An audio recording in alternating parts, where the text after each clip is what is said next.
On the sun-soaked beaches of Rio, Australia is all of a sudden a hot topic. And anything we can do, they reckon they can do better. In World Cup qualifying, our Socceroos have been battered, bruised and bullied, but Ange's men continue to prove they belong. Oh, great goal, Tommy Rogic. What a hit. And how crucial could that one prove to be? After a Tommy trifecta sank the Saudis, tonight the road to Russia takes a glamorous detour as the Aussies do battle with the world number one. It is a celebration of the beautiful game in this cathedral of sport, the MCG. What better place for a sporting miracle and a repeat of our only victory over the South Americans 16 years ago. Australia have scored. That's ancient history now, and the Brazilians are baying for blood after losing to arch-rival Argentina. It's in! Mercado scores! Tonight, nothing less than a kangaroo cull will satisfy their fanatical fans.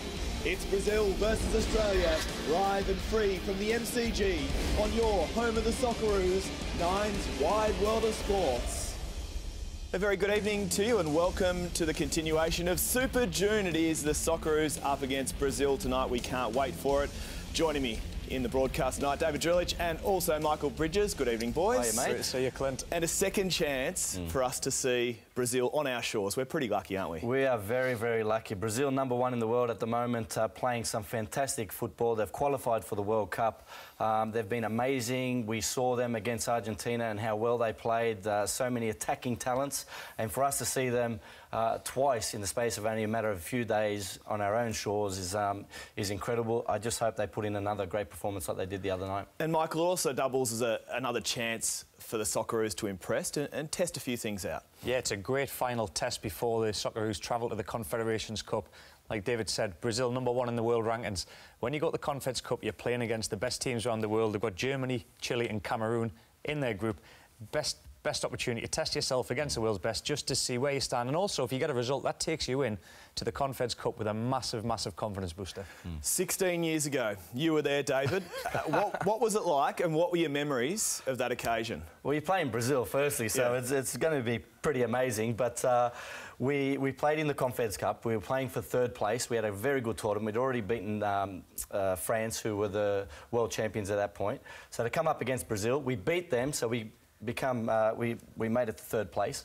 But when we were getting the medals, Sepp Blatter came out and gave us the medals. So we're looking at them and it's had fourth place on there. So they obviously thought there's no way Australia's going to beat Brazil. So they already had pre-organised to have the fourth place medals going to Australia and the third place going to Brazil. So we just had a bit of a laugh, but it was amazing to beat them and great opportunity to play Brazil. Here's another one tonight. Hopefully Socceroos get the result again and the right medal. And not the first time Sepp Blatter's messed up, eh? Nah, come on. Solid point, solid point. As we see both teams arriving at the MCG in Melbourne, here are these pictures now. The mentality of our Socceroos, Bridgie, how do they attack it tonight? Like you say, they're playing the best team in the world. You're coming up against some of the most talented players in the world. And you've got to back it up. You've got to be ready for this game. If you can't get yourself up for a big game like this against Brazil, then you shouldn't be playing football. The national team, the Socceroos, they'll be gunning for this tonight. It's a great opportunity to test yourself, showcase yourself to the world. And like what we said, it's a massive matchup. And when you see the players coming off the bus, the Socceroos, I was impressed. They didn't look in all the occasion. They just looked very focused, and that's a good sign. Yeah. Good. Let's cast our mind back just a few nights. It was a magic night at the MCG when Argentina and Brazil hit our shores, and the bulk of the crowd were there for that, man. But all the stars were shining, weren't they? Well, you spoke about lucky to have Brazil twice, but lucky also to have Brazil play Argentina. What a rivalry between these two, and to watch Messi. I mean, we see him every week and we see what he does, but it's very rare that you get to see him firstly play live, secondly in your own country. So it was an amazing feeling just being able to watch him, just to see the way he's so calm no matter what he does, the way he walks around the pitch. Obviously for Argentina, a new coach, so they had different challenges to get used to.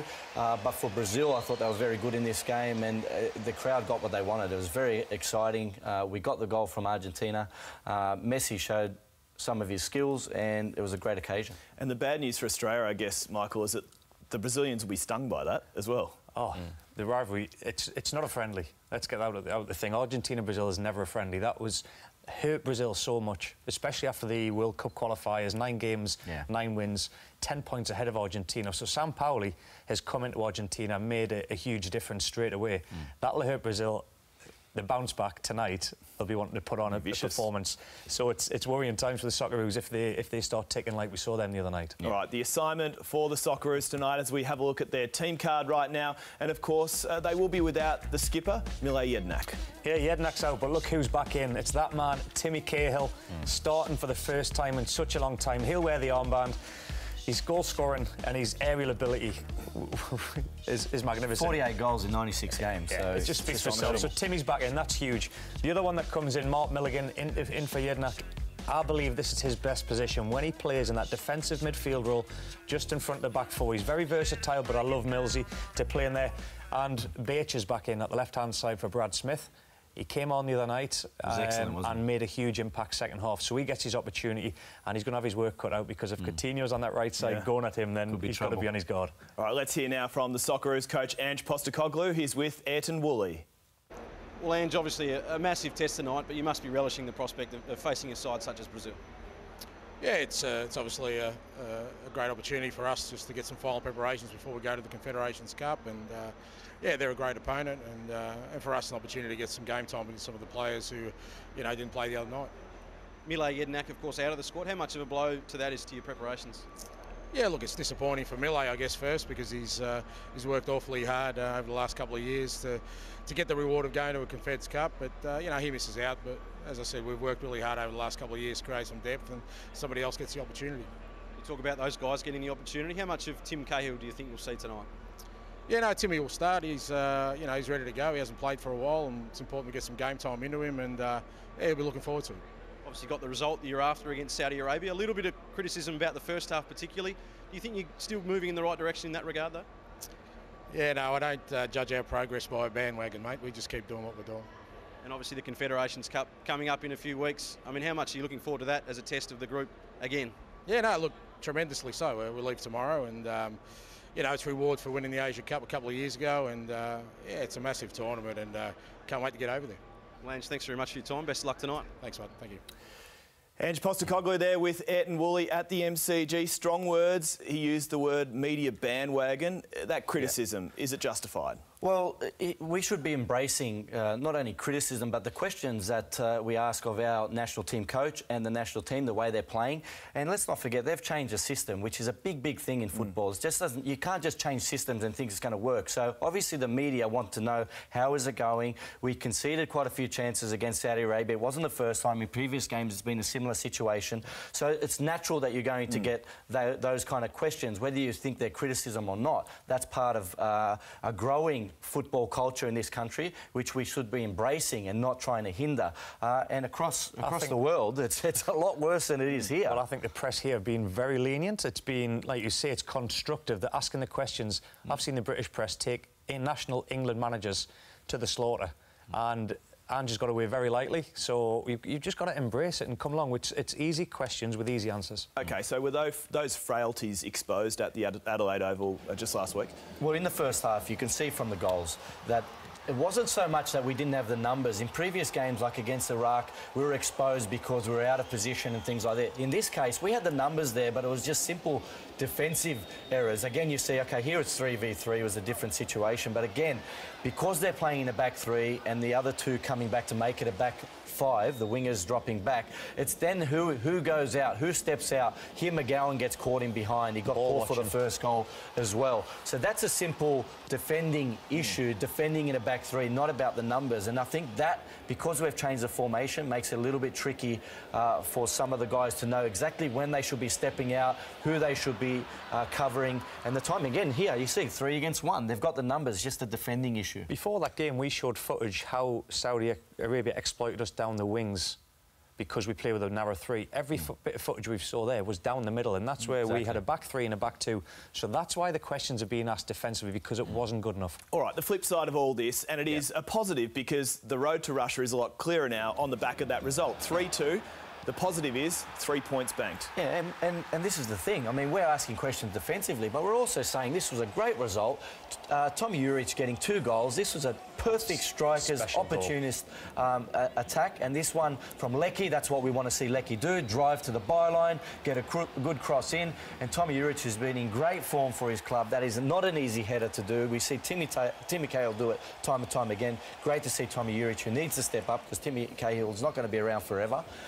So that was the positive, and of course Rogic scoring the 3rd goal with an absolute bomb. Well, Rogic for me was a standout player on the night. He's positioning, just looking for that space in front of their back four, behind their midfield. He kept doing it time and time again, and the more we get the ball to this player in the form that he is in, that's a world-class strike, and it was just a great win in the end. Now, if you ask me the question, what would you rather do, play well and get beat, or have a bad defensive and great offensive and come away with 3 points? I'll take a bad performance with 3 points all day of the week, as will every other fan. And you know, just quickly, the other positive is that in the first half, and it's happened a couple of times, we didn't play well, but in the second half, much better. Things clicked. Much better. So whatever Ange has done at half-time or said at half-time has had the impact on the players, and they've fixed it. So we're getting better at the system, but those questions need to be asked. All right, no Mile Jedinak, as we've touched on tonight. That means more senior leaders will need to step up on the big stage. Among them is Mark Milligan. Firstly, to be playing at the MCG, such an iconic stadium in Australian sport, is wonderful. So hopefully we get a big crowd out there, because it's a very big game. It's a big game for us, the last one before we head to the Confederations Cup. So it's a very important match. Obviously they have a lot of very well-known players, but I think, to be honest, for me, it's more exciting to see sort of where we're at. The way that we play, I think, has changed a lot since the last time we played them, which was, I think, 4 or 5 years ago now. So, you know, we have a very young, exciting squad, and, you know, a lot of players coming off very good seasons. So, yeah, we'll be looking to implement our style of play and do well. As one of the more experienced Socceroos in the side, is it up to you to show that leadership and make sure some of the younger brigade don't get too overexcited? Yeah, well, I guess, you know, the majority of the team now play in big leagues and are used to these sort of, I guess, big atmosphere games. You know, a lot of people playing through England and different parts of Europe. So, you know, to be honest, I think this group now is quite a calm group, and we'll be up for the challenge. Is that credit in part to Ange and the message that he's able to really resonate with the players? Yeah, absolutely. Ange and the leadership group within the team, I think, have created a very good atmosphere over the last 4 years. You know, I think especially since the Asian Cup win, you know, we've, I think, stepped things up all over the place with in terms of the way that we do things, the way that we train, the way that we go into games. So I think anyone that comes into the team now is quite comfortable and knows what's expected of them and what they have to do. So it's just another chance for us to go out and, I guess, show that we're progressing as a team. There's Australian stars shining right around the world. What does that say about Australian football right now? I think it says we're in a pretty good place. You know, again, I think a lot of that comes off the back of what we've achieved over the last few years. Obviously, we're still looking to head forward, and you know, the A-League continue to strengthen. I think always helps. You know, I think the majority of this team, the national team squad at the moment, has come through the A-League at some point. So yeah, I think it says that Australian football is heading in the right direction, but we can't rest on where we're at. We need to continue to improve, and you know, I think at the moment the national team's showing that you know, things are being done right. Now Tommy Rogic, great goal, Tommy Rogic.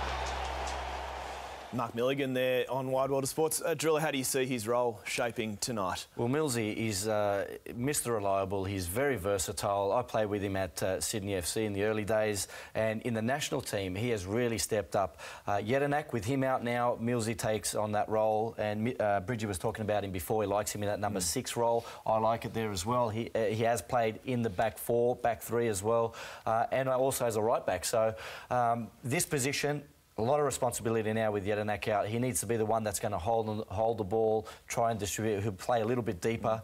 And also, if players are attacking us like we expect Brazil are going to, especially when they come out wide, there are going to be times when Mark Milligan needs to be drawn out, and it's the timing of that, because we saw some of the issues with the back three. Again, it's the timing of when you drop in, sometimes create a back four, when you go out, and when you pick up players that are running from deep. There's a lot of issues with that position. I think more so on Lecky's side, because Lecky likes to get...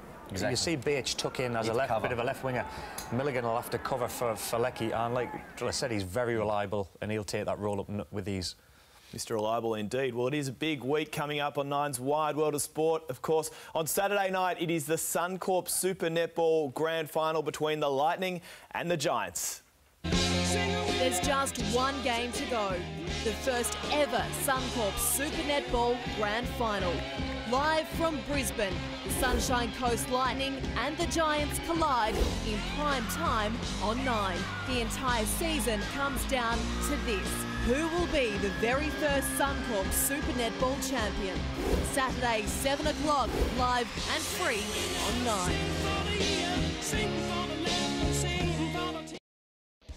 Once in a lifetime chance for many fans tonight to witness some of the best players in world football. Angel Di Maria is in, heavy touch!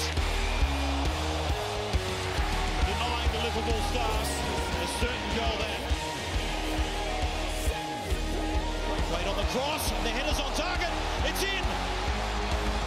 And it's 1-0 to the Avi Celeste of the MCG. Jesus, surely now Gabriel Jesus, no! Against the upright! William, likewise. Douglas Costa. There it is, and what an occasion it has been. The second ever Super Classico played down under. It's Argentina at the MCG. Argentina with the honours in front of 96,000 fans at the MCG. Brazil, they went down. Were they unlucky, David? Very unlucky. I thought actually they were the better side. They created the better chances. We saw there Jesus off the bar, and then the follow-up off the crossbar as well, off the post. So I thought their attacking play was incredible. The way they pressed Argentina, very aggressive, made it very difficult for them. All their stars were playing, and a lot of the flicks in and out of trouble to beat the press and then to counter quickly, I thought was excellent, and they really put a show on for the crowd there. Well, just on that point, the skill was exquisite, wasn't it? It was. Coutinho was the standout. Willian was showing his pace. Jesus kept dropping off. He didn't have the greatest of games in front of goal, but what he was doing, his little intricate tricks and flicks, and it was just a masterclass to show, and I could not believe they didn't get in the score sheet. Now, that's what worries me tonight, because they're going to be up for it. Do it tonight. Exactly. Yeah. All right, let's turn our attention now to the Brazilian side. Michael, what do they come up with? Yeah, well, the players that have interested me, it's great to see Coutinho out there again tonight, wearing the captain's armband. Douglas Costa will come in on the left-hand side for Willian. He has got pace to burn as well.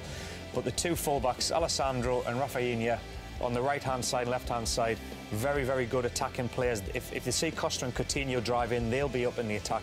But David Luiz is coming in. Now, the last time he played in a Brazilian outfit was they got beat 7-1 against Germany. He's had an amazing season for Chelsea.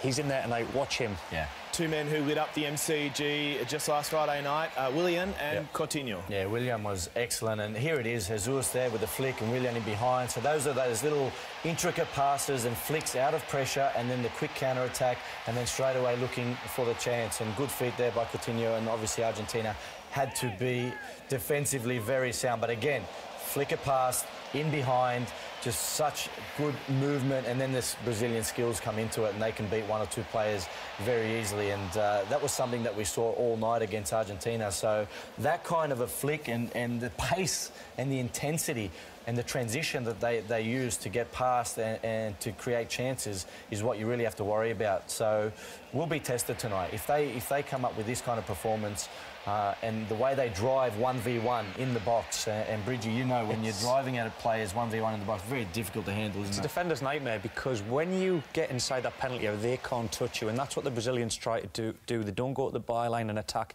and look to cross. It's at an angled run towards that penalty area, because the quick feet can leave you dazzled as a defender, and you've got to make sure you really focus on that ball. Coutinho, prolific right now for his club and his country indeed. Is he one of the great players in the world right now?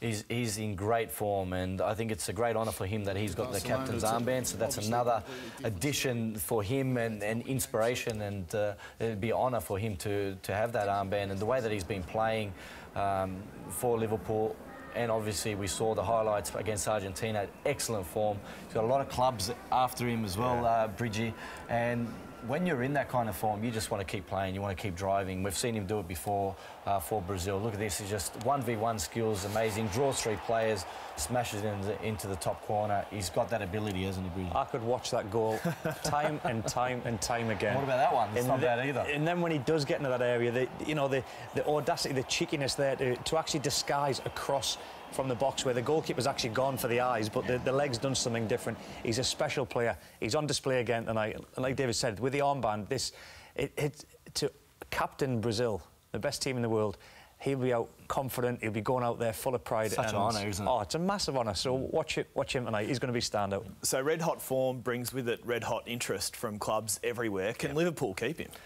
Well, they'd want to keep him. I mean, they've got a chance to... They're qualifying for Champions League, so that brings, again, another carrot to keep their best players here. But when you're in good form, you're always going to have clubs after you. The question is, how comfortable is he where he is? Does he like it there? And then it's the aspirations. Yes, Liverpool may be in the Champions League, but they're not a team like Real Madrid or Barcelona or Bayern Munich or something like that. So when those teams come knocking...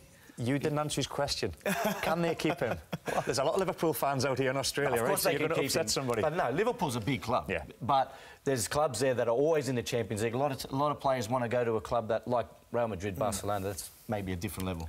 I think we'll keep him because of the Champions League football. Yeah. And be doing everything in their power because he is one of the world's great players. Well, another big crowd at the MCG tonight, and with a big crowd, they'll be witnessing some of the stars on show as we see them go through their paces right now. Again, this occasion, it's great for football here in Australia. Look, you said it right at the opener, to have Brazil and to watch them on our own shores, a team that's come in, is first in the world at the moment. They've qualified, the first team to qualify for the World Cup. And they've brought all their stars, so they've got big names here. You mentioned a couple. Douglas Costa's played for Bayern, Rafinha for Bayern as well. These are guys that just... Douglas Costa especially, he can drive at players like Coutinho. So these are problems that the Socceroos are going to have to solve. And we've been talking about defensively, how playing with a back three, we've been tested against the likes of Saudi Arabia. So... the big question for us, and I'm excited to see how they handle it, is how they're going to handle Coutinho and a Douglas Costa that are flying at him at full pace and in top form. That'll be the question to see how we can stand up and, hopefully we do well. Bridgie, how will Australia perform? Can I get a tip off you? Oh, on the spot. With the confidence, like I say, with the body language when they came off that bus, they looked very focused. They're coming off the back of a result. There's a lot of new players in. We got 8 changes for the Socceroos. It's a big occasion. I think they're going to step up to the mark. It's not going to be... I mean, some of my mates have been saying, 4 and 5-0. That is not going to be the case tonight. This is going to be a close contest, and it's going to be a time to embrace it. And the Brazilians are going to showcase, but the Socceroos, I think it's about a bit of battle, a bit of heart, and that'll get us through. Very quickly, do you agree? I do agree. I think the second half performance against Saudi Arabia was very positive. Take that into this game, and just the occasion of playing against Brazil will be very positive for the boys. All right, coming up after this very short break, it is Action Stations at the MCG, Brazil versus our Socceroos.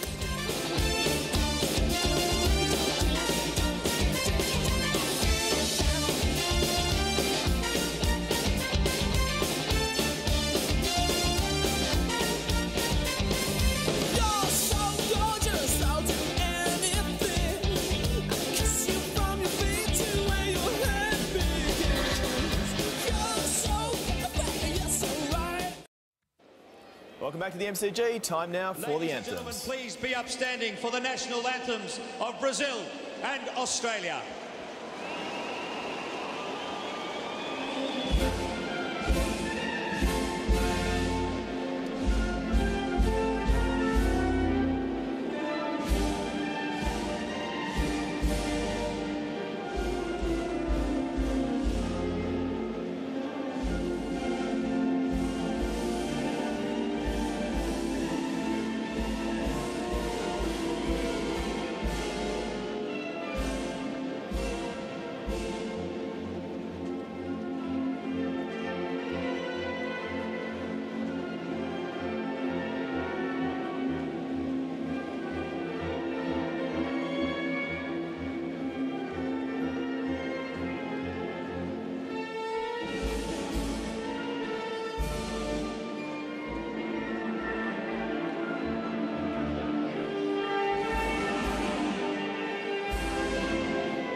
that's what it means to Mark Milligan. Boys, he's very close to tears there. He is. A massive occasion. Cannot wait. This is a big, big game, and all the boys look up for it.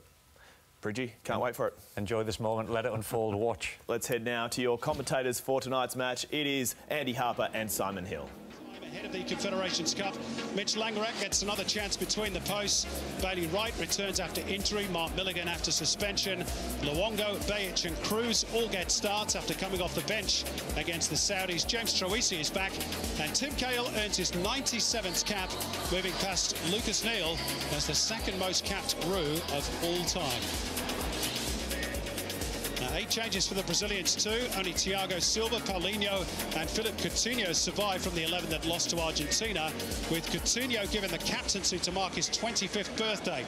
David Luiz will play in a defensive midfield role. Diego Souza will be at the point of the attack in the absence of the injured Gabriel Jesus. Defender Rodrigo Caio wins just his 3rd cap. Dylan McGowan, Aiden Hrustic and Danny Vukovic all hoping to make their international bows off the bench for the Roux. The young cap players on the Brazilian bench, new Manchester City goalkeeper Edison and the Monaco defender Jamerson. Ange Postecoglou has experience of beating Brazil, which he did with the young Socceroos at the 2003 World Youth Cup. Miller Jedinak was also a part of that squad that beat the Brazilians 3-2 in the UAE. Sadly, the skipper, of course, as you know, is an absentee tonight.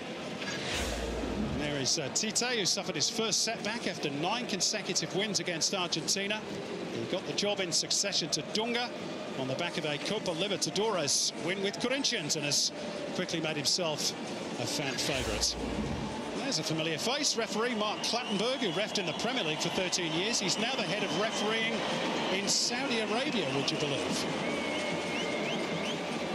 So Mark Milligan, after the emotion of the national anthem, aiming for his 4th World Cup, of course, and replacing Miller Jedinak in the centre of the Australian midfield. Another change between the sticks. Mitch Langerak, who was the beneficiary, you could say, of that 6-0 loss, the last meeting between these two nations in 2013. He won his first cap in the next game against France, which was also, sadly, a 6-0 loss. David Luiz on the back of Premier League title with Chelsea. It's his first call-up in a year for Brazil. And there's a key man for the Brazilians, Philippe Coutinho, captain for the night. And interestingly, linked with a move to Barcelona. I'm sure Liverpool fans will want him to stay at Anfield, and the rumour is he'll have a freer role for the Seleção this evening. So off we go in Melbourne, a fixture as tough as they come for Australia, not least because, as Andy Harper's already mentioned, they've lost once in this tour already, and they've scored incredibly. In 12 seconds. I do not believe it. Diego Souza with his first international goal. Brazil's first attack. Australia caught cold. The FIFA-ranked #1 nation leads at the MCG. Spectacular. Although not if you're a fan of the green and gold. What on earth, Andy Harper? Well, the nemesis from the first half against Saudi Arabia, poor turnover, has returned in the opening seconds here at the MCG. Australia kicks off, doesn't even get a chance to get the ball into the other half. Bailey Wright on his return to the team coughs the ball up immediately. And Guilano hits the ball to Souza, who hits the back of the net, underneath the outstretched arm of Mitch Langerak. Oh dear. That was not what was in the script for Australia, nor for Bailey Wright, who of course missed out against the Saudis due to some general soreness.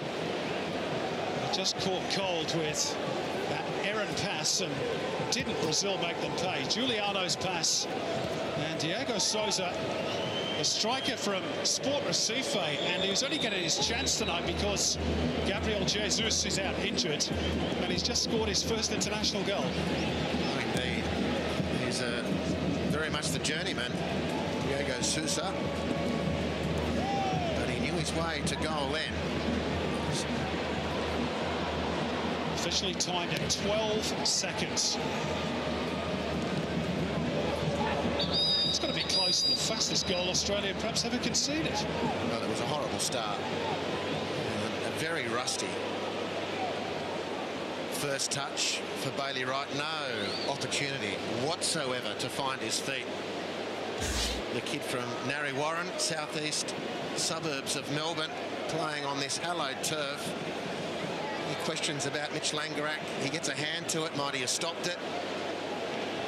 It's sort of gone through or even underneath the goalkeeper, hasn't it? Diego Souza doesn't care. He's been in really good nick for his club so far in 2017, averaging a goal every other game. Clash of heads between the goal scorer and Trent Sainsbury. No wonder there's a glimmer of a smile on the face of Tite. As we mentioned at the start, Andy, even this, though this is just a friendly, when you lose against Argentina, you don't want to be going back to South America on the back of 2 defeats. No. Irrespective of the fact that Brazil, the first team to qualify for Russia next year outside of the hosts themselves. Alexandro is mindful of the presence of Matt Leckie, but is cool and composed. Here's the skipper for the mic, Philippe Coutinho.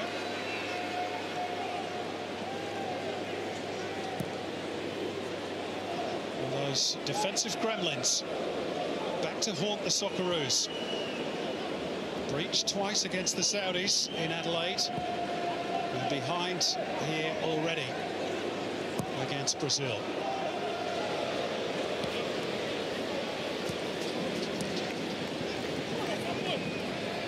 Laid off by Paulinho. Rafinha back to his goalkeeper, Diego Alves. Who incidentally is winning his first cap in almost 3 years for Brazil tonight. He's had some injury problems. Of course, he's the Valencia goalkeeper that kept Matt Ryan out of the La Liga lineup for most of the season last year. This is Douglas Costa, the Bayern Munich flyer.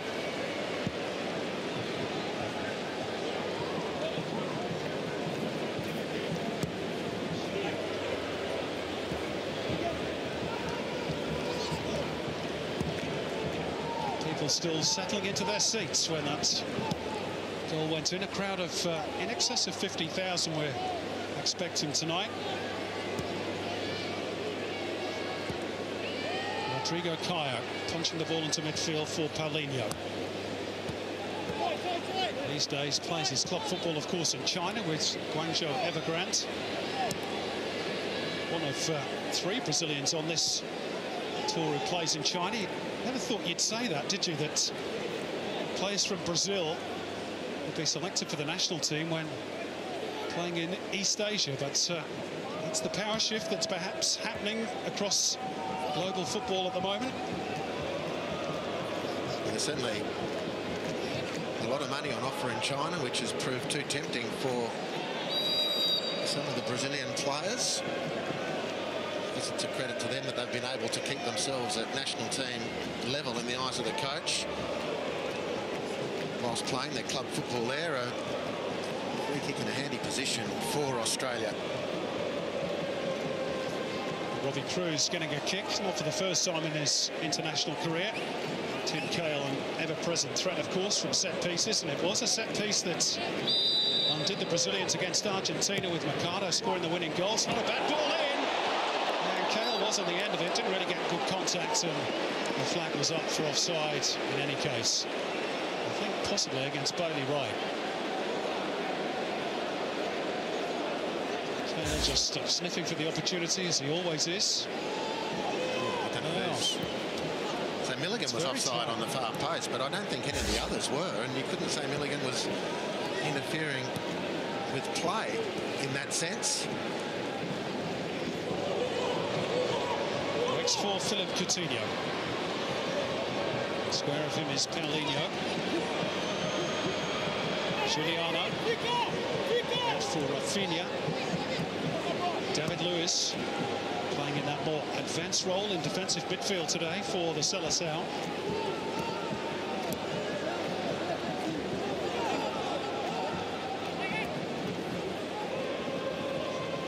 Here's the elegant Thiago Silva. Surely one of the world's top 10 defenders.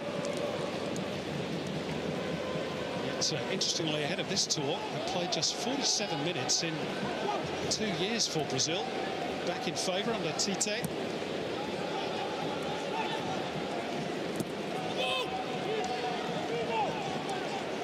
There's good pressure from James Troisi.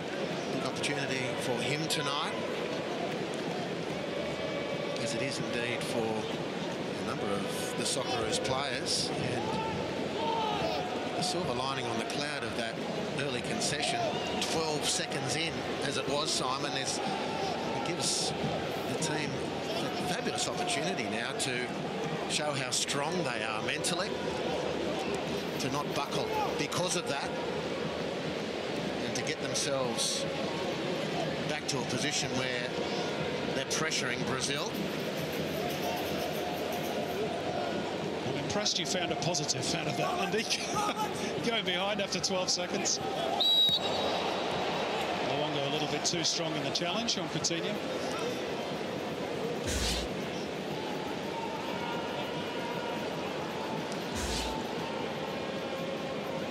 Giuliano plays his top football in Russia with Zenit St. Petersburg, about to have a new coach in Roberto Mancini. Here he is on the ball. Scoop back for Thiago Silva. Coutinho. Paulinho. Back once more with Giuliano. Allowed to turn in midfield.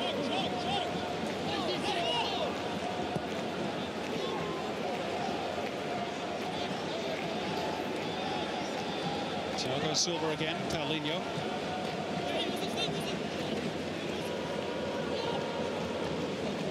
Still happy to have possession inside their own half and just try and be patient, draw the Socceroos out. Rodrigo Caio. Strong challenge by Lecky. Just trying to get the throw. Well done, says Ange Postecoglou. Heavy weight of possession in favour of the Brazilians in the early stages. David Luiz with the infringement on Cahill.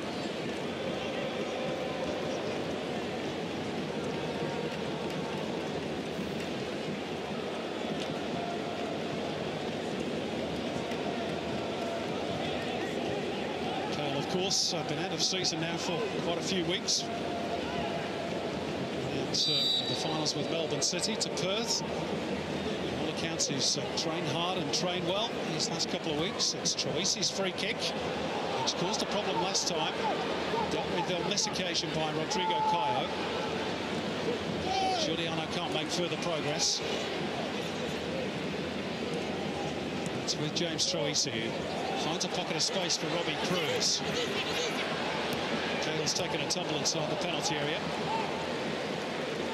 Accidental collision with Alexandro.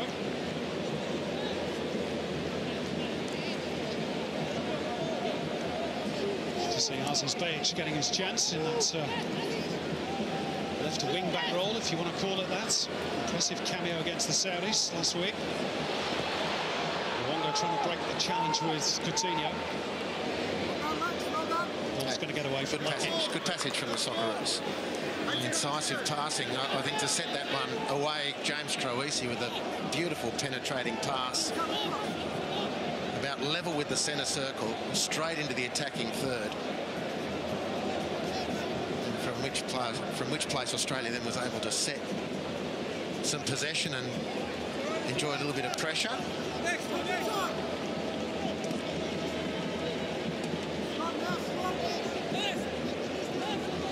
Just on the way the Brazilians play, Andy, under Tite. The rumour is that they play a lot higher up the pitch than they did under the more defensively minded Dunga. Have you seen evidence of that in the football you've seen of the Seleção over the last 6 months or so? Let's get your thoughts on that in a moment.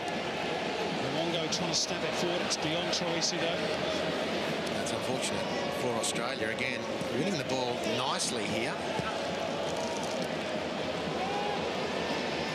Unable to really confirm those opportunities, consolidate those opportunities with a more more assured touch. I think what Brazil have shown so far, apart from their ruthless streak, taking that one chance on offer after 12 seconds, is in close quarters. The touches with the outside of the foot and the blind touch, if I can put it, the no-look touch to a supporting runner completely unlocks any defence against which you play when it comes off, and that's what's happened in these opening exchanges. Otherwise, Australia with the ball in front of them have defended well. Let's see how they regather now.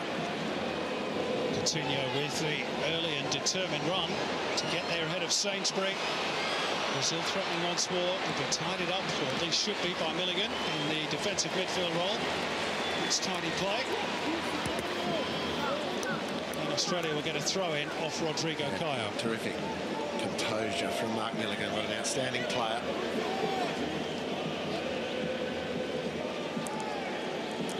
There's a case. So Timmy Cahill a bit rusty. Maybe not his go anyway. But the men in blue tonight, with those little flecks, find their support. Australia on the 2 or 3 occasions, the latest example was Cahill's just then, not finding their target and not able then to go ahead with the advantage that's won by them with the first pass or the tackle, the intercept that gives them possession. This is the next little bridge for the Socceroos to cross tonight once they've got possession, particularly when they've won it back in an advanced position.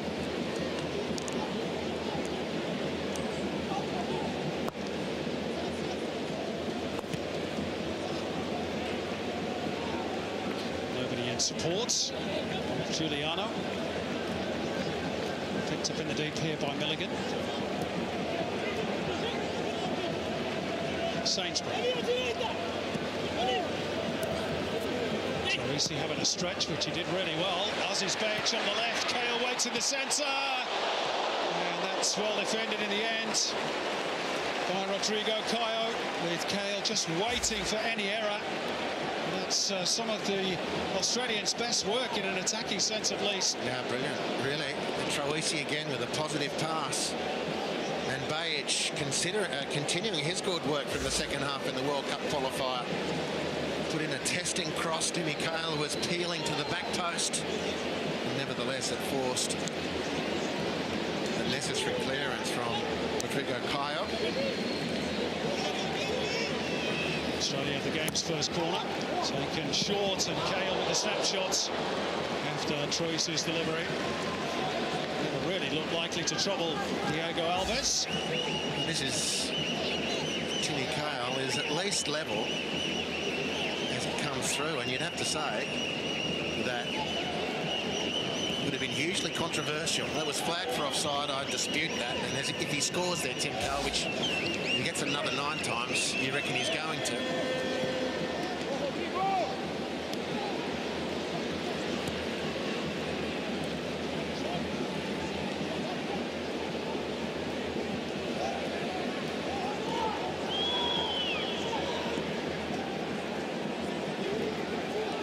Coutinho. Right idea for the onrushing Alexandro. Sainsbury and Langerak sorted out between them. A little too high for Luongo. He rolls it along the deck for Matt Leckie. Well, Cruz just didn't read that.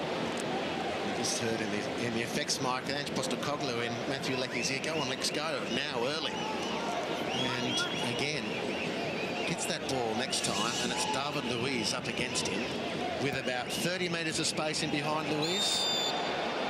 I'm that flea in Leckie's ear as well, saying knock it past him and test him for speed. Timmy Cahill interfered with illegally, according to the ref, by Thiago Silva. Proud product of the Fluminense club in Rio de Janeiro.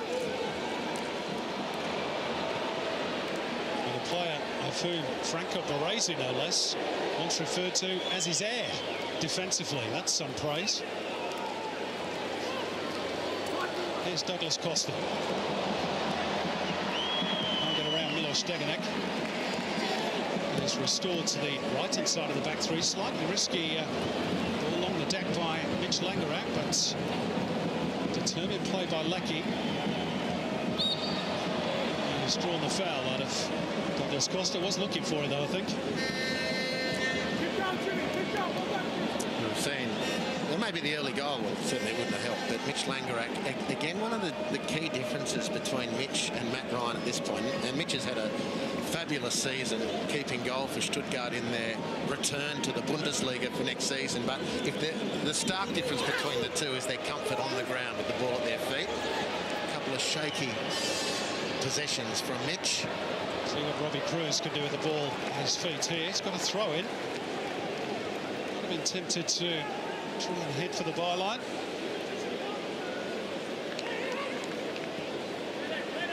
Cruz in that more central role again, as we saw him against Saudi Arabia off the bench. Wants a foul for that coming together with Alexandro. Mark Clattenburg not interested. Well, what part of the ball does Sandro get here? None, and 2 bites at Robbie Cruz. Well, I know it's a friendly, but the rules still apply, don't they? Oh, Coutinho. Beautiful.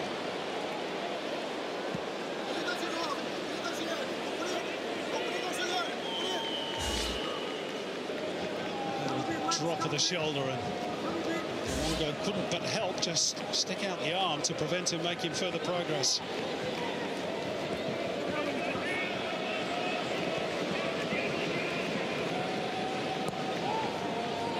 Diego Sousa trying to break the line, and there's no flag against the Brazilian striker. Only Douglas Costa is level with him, far side of the penalty area. Works it back for Giuliano.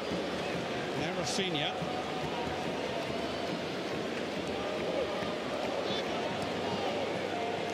Come through Thiago Silva. Coutinho again making that run from midfield, and it's found its way through to the Brazilian skipper. Bernie Wright trying to hold him up. Still no way out for the Australians.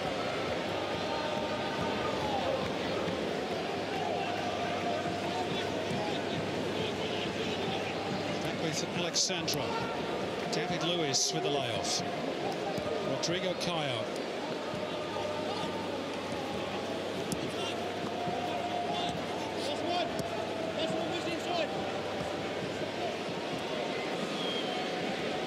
Do you concur, Andy, that we have a much better idea as to where Australia sits in the global scheme of things after the next few weeks? What a few tests ahead against not only Brazil tonight, but then Germany, Cameroon, Chile. Magnificent opportunity, really. And as it was by winning the Asian Cup 2 years ago, it's the reason Australia is at the Confederations Cup, for anyone who's wondering where this tournament comes from and Australia's place in it. Aziz Behich, the guilty party here, holding off Rafinha. There's a clear foul by Aziz Behich. Just been told to cool it by Mark Clattenburg, who was no stranger to issuing yellow cards during his spell in the Premier League, but as you say, tonight is a friendly.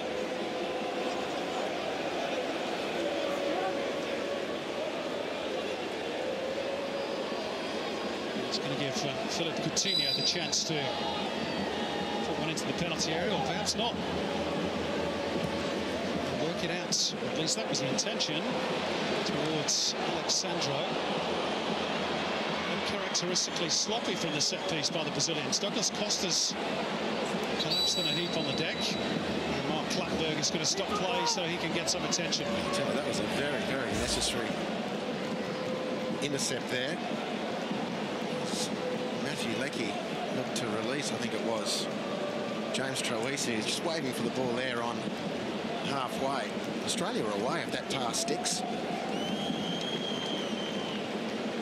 Dagenham just catching Douglas Costa on the ankle.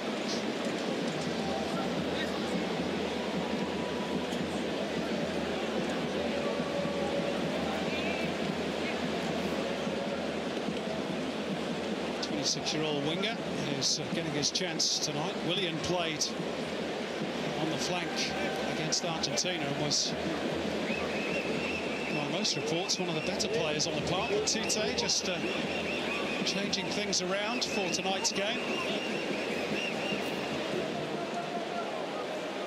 We're going to restart with a drop ball. Australia giving the ball back to the Brazilians, which I'm with you, Andy. A little bit unfair on the Socceroos. They might have had a decent break going there. Instead, they've been asked to turn possession back over to the Brazilians. Another foul by Bajic. Midway point of the first half. You are just tuning in. Missed a very early goal. Diego Sousa with his first at international level after just 12 seconds. Set up by this man, Giuliano. Those two looking to combine again. Nelson Luongo just about did enough to make sure the ball squirted back towards Mitch Langerak. Those little combinations, oh so dangerous in and around the penalty area. There's Diego Sousa again, sloppy. One for the first time by the Roos, and Douglas Costa couldn't steer it towards goal. Loose ball picked up by Coutinho. Now with Alexandro.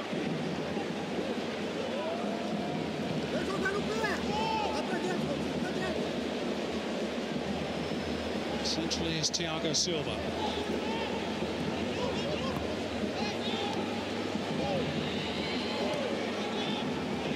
Brazilians perfectly happy to turn it back towards their own halfway line and try and change the point of the attack. It's Trent Sainsbury on the stretch. Picked up though by David Luiz. That's a lovely ball by the Chelsea man. Here come Brazil again. Giuliano. Australia got bodies in the way this time. And then there's a foul on James Troisi, which relieves the pressure which had just been building there for a couple of minutes.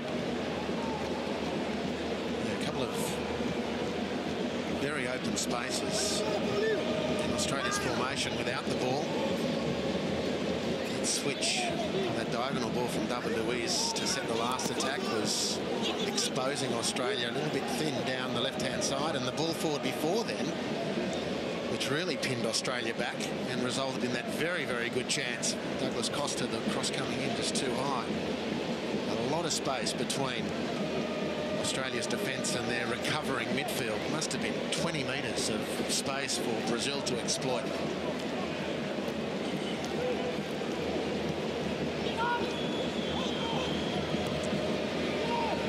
Australia looking to press, force the turnover, which they've done. Courtesy of a throw-in off Paulinho. Bowley Wright can't find his man. Here's the danger for Australia. Coutinho outside of the boots, but Degenek should have its measure.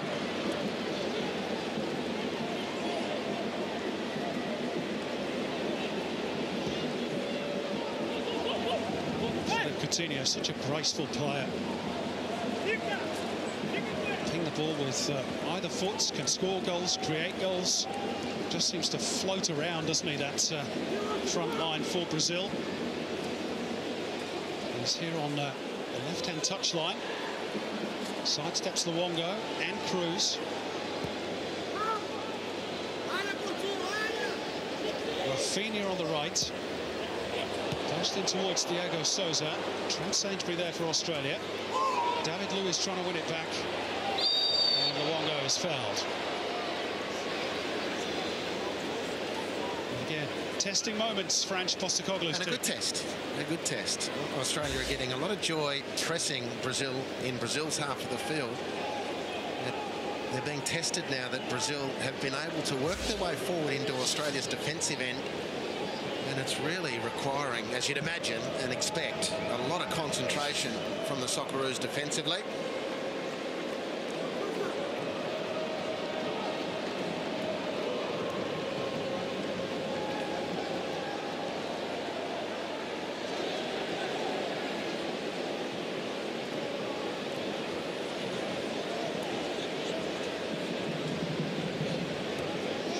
Rafinha looking for some movement up ahead. Isn't really too much. Back with Diego Alves. Well, they work it up towards Douglas Costa, who flicked it on. Coutinho can't reach it. Little nibble at the ankles of Troisi. This is Leckie.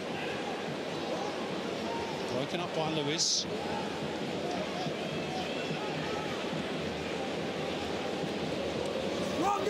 Coutinho. Again, look at the balance. Super stuff.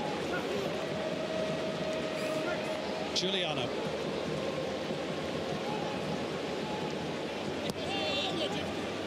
Rafinha. David Luiz.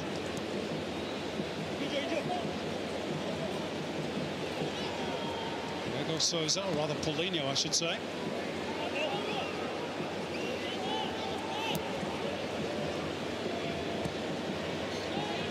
This is tiring stuff for the Socceroos. Brazil still with 72% possession of the ball. Not much fun having to chase it. Also, as you pointed out, Andy, a test of your concentration as well. Trying to keep your shape against such talented players. That's offside against Diego Souza, who does score very tidily, but that one won't count.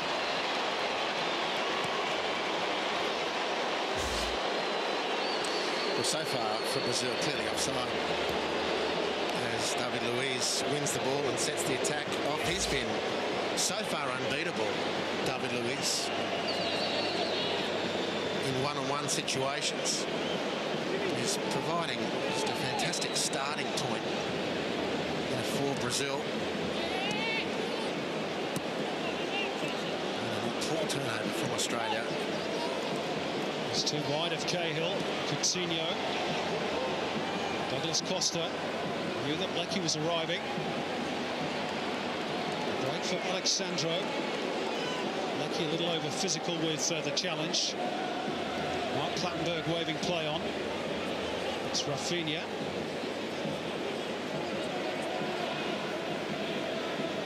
Giuliano.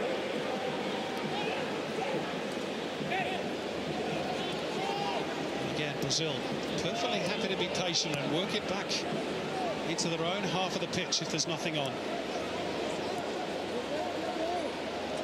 Coutinho, it's a brilliant turn. Super play. Diego Souza, it's open up for him. Oh, he's tracked it wide there. He's looking for the corner, which Mark Clattenburg is not going to give him, but wow, Philippe Coutinho showing us the full range of his abilities. Well, the point with the likes of Coutinho and the best in the world at this sort of thing is, amongst the best in the world, those types of players, it possession by possession eats away at your opponent's confidence. So you start off, at least in your mind, level. I'm going to stick with this bloke, but every time he gets the ball and turns away from you or wriggles past you, eats away at your confidence to deal with him. And then the chasm just seems to grow. And he is untouchable at the moment. Coutinho. David Luiz has been pretty good as well, but he's the second Brazilian to have picked up a whack to the ankle.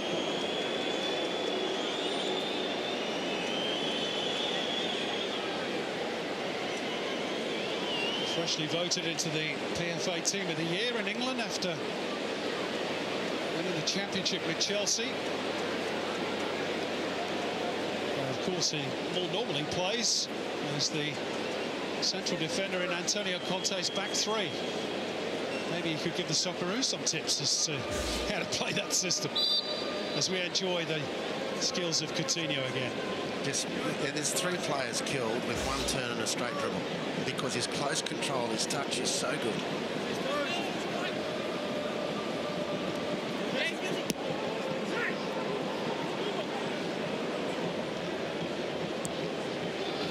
Now, what often is not written about and said is about these types of players is once he's made that turn, Simon, the speed over 5 yards to get away from Milligan and Robbie Cruz it was. Everyone, often a lot of people fall into the discussion about the beautiful touch, which is completely understandable, but they ignore the athleticism that goes with it. Right up to the very, very best. Lionel Messi and Cristiano Ronaldo, incredible athletes. Just so happens that they have unbelievable touch to go with it.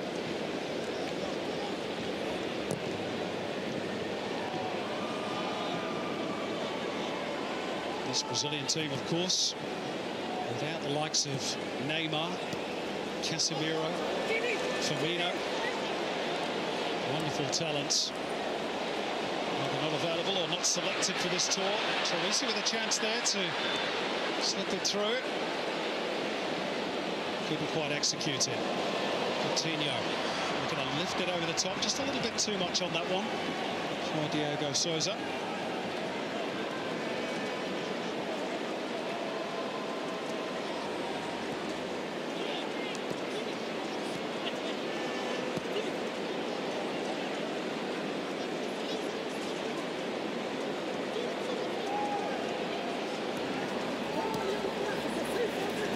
Cruz. And 3 blue shirts around him. Paulinho. David Luiz.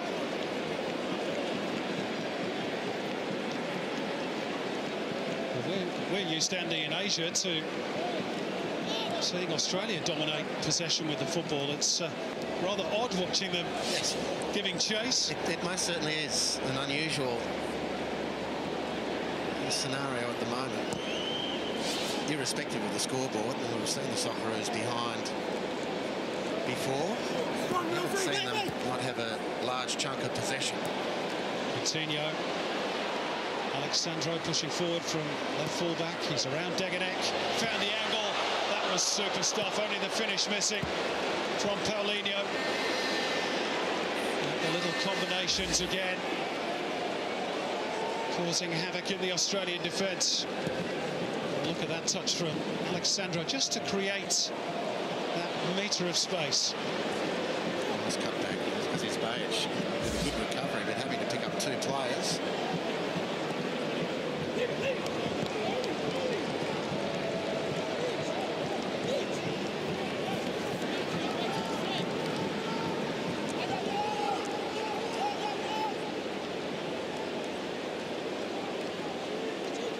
MCG on a cool but otherwise perfect Melbourne evening. And a rapt crowd of around 50,000 enjoying this. Although perhaps those in green and gold, the Australian variety, not too much.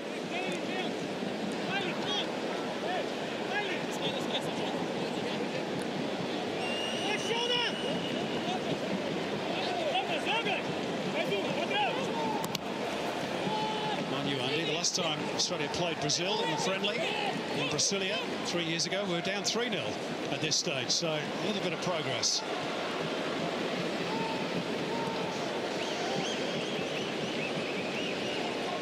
Yeah, look, I think after that catastrophic start, 12 seconds in, going behind, Australia have reorganised themselves well.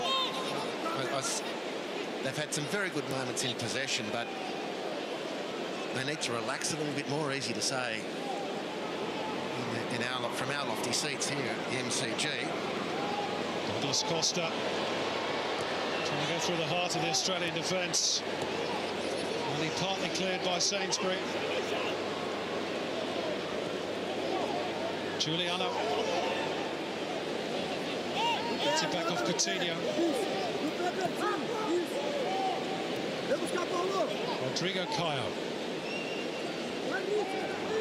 Thiago Silva. Coutinho, uncharacteristically heavy touch, and he's still got away from Luongo.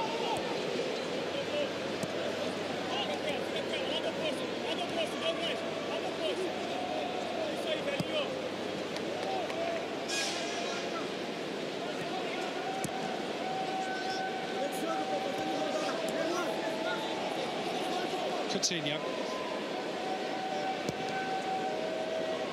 Brazil almost playing at walking pace at the moment. Australia perhaps just taking a breather and attempting to press. A little bit over physical from Tim Cahill. So when in doubt, when under pressure, just pull this out. We're AMS. I mean, it's a little key like that that opens up a lot of space, and with space you have time, and then the team can play. Oh, and the nutmeg for the left full-back, if you don't mind. Alexandro. And credit to Milos Degenek, who did get back goal side. But just another little example of the left fullback's talent. The player who played in the Champions League final for Juventus a week or two back. And he's only number 2 in this Brazilian squad to Felipe Luis. Of course, he's just a couple of weeks behind, arriving in Australia behind one of the all-time Brazilian great left fullbacks in Roberto Carlos. Roberto Carlos.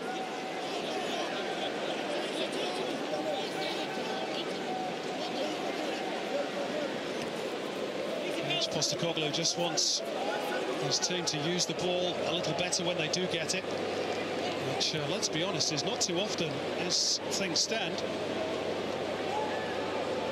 See if they do here. Luongo.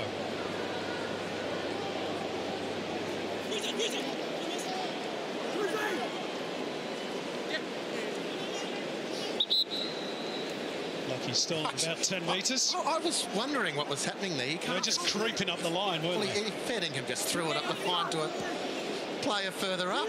Am I the only one who's seen that? No, Mark Clattenburg did. There's a bit of playing a bit of captain ball for a second there. Cahill dropping deep to forage for the ball. Milligan. Bailey Wright. His early error. Handed possession to Giuliano. A couple of seconds later, the ball was in the Australian net. Australia threw it that well out towards the left. This is Troisi. Luongo, have a dig. Cannons back off Rodrigo Caio. Favours Lecky.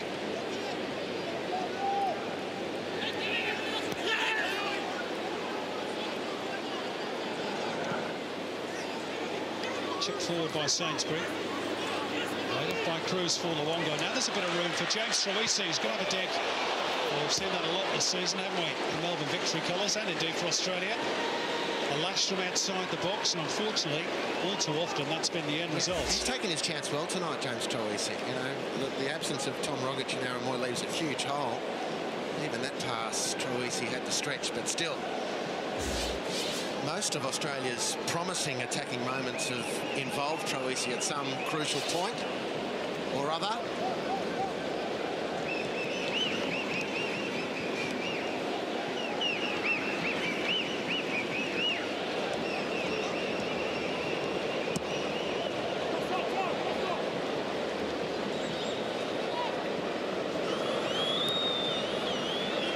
Brazil having full confidence in their goalkeeper, Diego Alves. Maybe less so their fullback. Mark Clattenburg did have a look towards his linesman to see if that's crossed the line.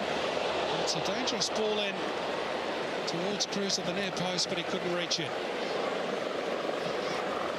Australia almost profiting there from a little bit of overplaying by the Brazilians, if anything. And it does rather underline their confidence in possession. Here's Giuliano. Coutinho. Awful lot going through him. Out towards Douglas Costa. Little back heel. Rafinha fires it across, palmed away by Langerak. David Luiz can hit them. Thought about it. Instead it's Douglas Costa. Space here for Coutinho. Alexandra.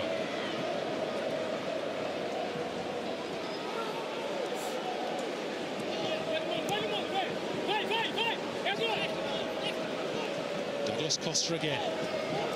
All left foot, but now operating on the right flank for the moment. Look how deep Timmy Cahill is trying to get a sniff of the ball. Strong play by Milligan.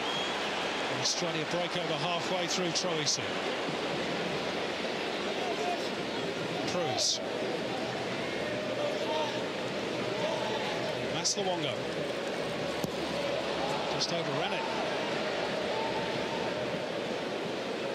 That's the sort of stuff that will frustrate Ange Postecoglou. Well, you know, they're the moments when Australia undoes its good work. Friendly matches against Brazil, World Cup qualifiers against Saudi Arabia or anyone. You know. Good platform set, undone by a heavy touch. The ricochet off David Lewis favours Bajic. He can't tee it up for Cruz. Back with Troisi. Birdie right. That's well worked, or at least it was, until Troisi presented it to Thiago Silva.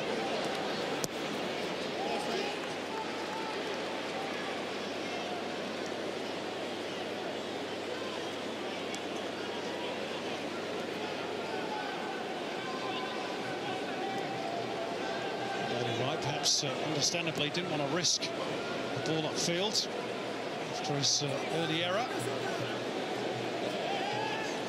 I actually thought that came off Lecky last. Anyway, throw in Australia. He employed the time-honoured tactic of pick it up, rushing to the ball and claiming possession. Any doubt in Clattenburg, or referee Clattenburg's line, was expunged at that point. But at least touch and go to me as well, Simon.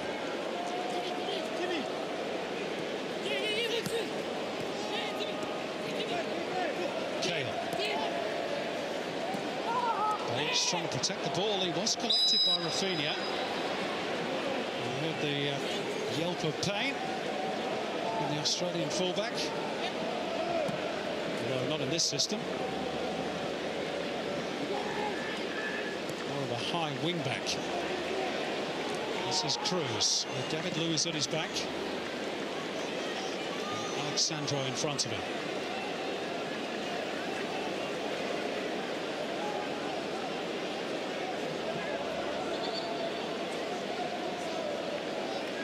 It's going to have to be retaken. Second football on the pitch.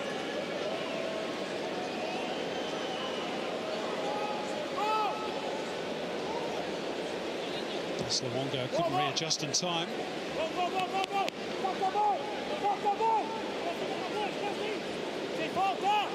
Luongo has played a key part in maintaining Queen's Park Rangers' championship status in England. Season just gone.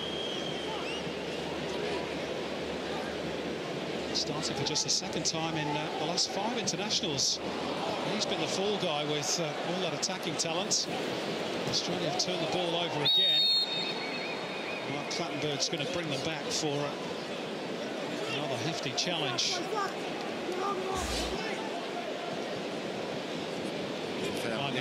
There's a couple of them, wasn't there? I think initially it was Milligan, and that's been one that's been identified by the referee. Lecky swooped in as well. Degenek was there, Sainsbury to cover up at least. Australia had enough troops there.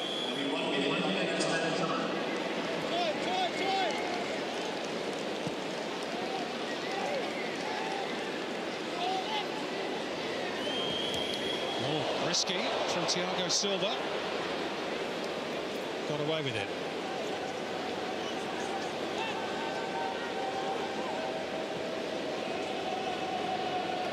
On by Coutinho. Douglas Costa draws the latest foul.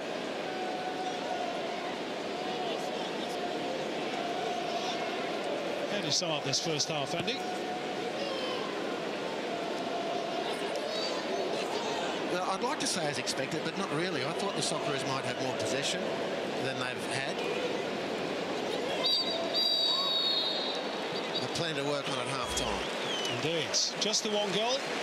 Incredibly, it came after just 12 seconds. A first at senior international level for Diego Souza from Sport Recife. Brazil have shown plenty of fine touches since, particularly through Philip Coutinho at the other end. Just moments, really, for Australia. Aziz Bajic with an opportunity to pick out Tim Cahill. He couldn't quite manage that. James Troisi with an effort from outside the box. Hopefully, much more to come in the second half from both teams. At the break then. So 1-0 at half-time after what must be said was one of the most breathtaking and incredible starts at the MCG. We'll be back with Michael Bridges and David Zrilich after this short break.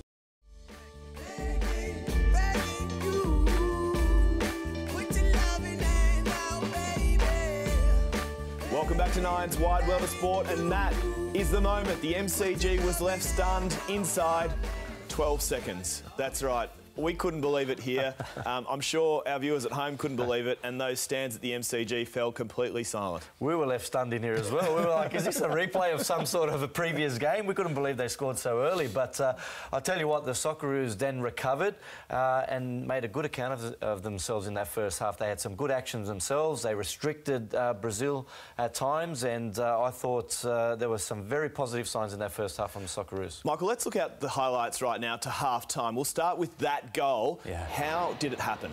Well, it happens because the pass wasn't on, and it was Giuliano that actually read the pass. The pass has got to be dinked over the top. Ange likes to play out. Giuliano cut off, but watch here. Sousa, the way he made that run inside to out, and all good strikers are told when you get in this position, can you shoot back across the goalkeeper in that far corner? He didn't have a lot to aim at. Langerak managed to get down, but he didn't get enough on it. That was it was like a shockwave that came through. And then after that, of course, the reaction from the Socceroos was a positive. It could easily been, OK, now we're just going to go into a shell and Brazil would come out with wave after wave. It wasn't the case. This was a free kick.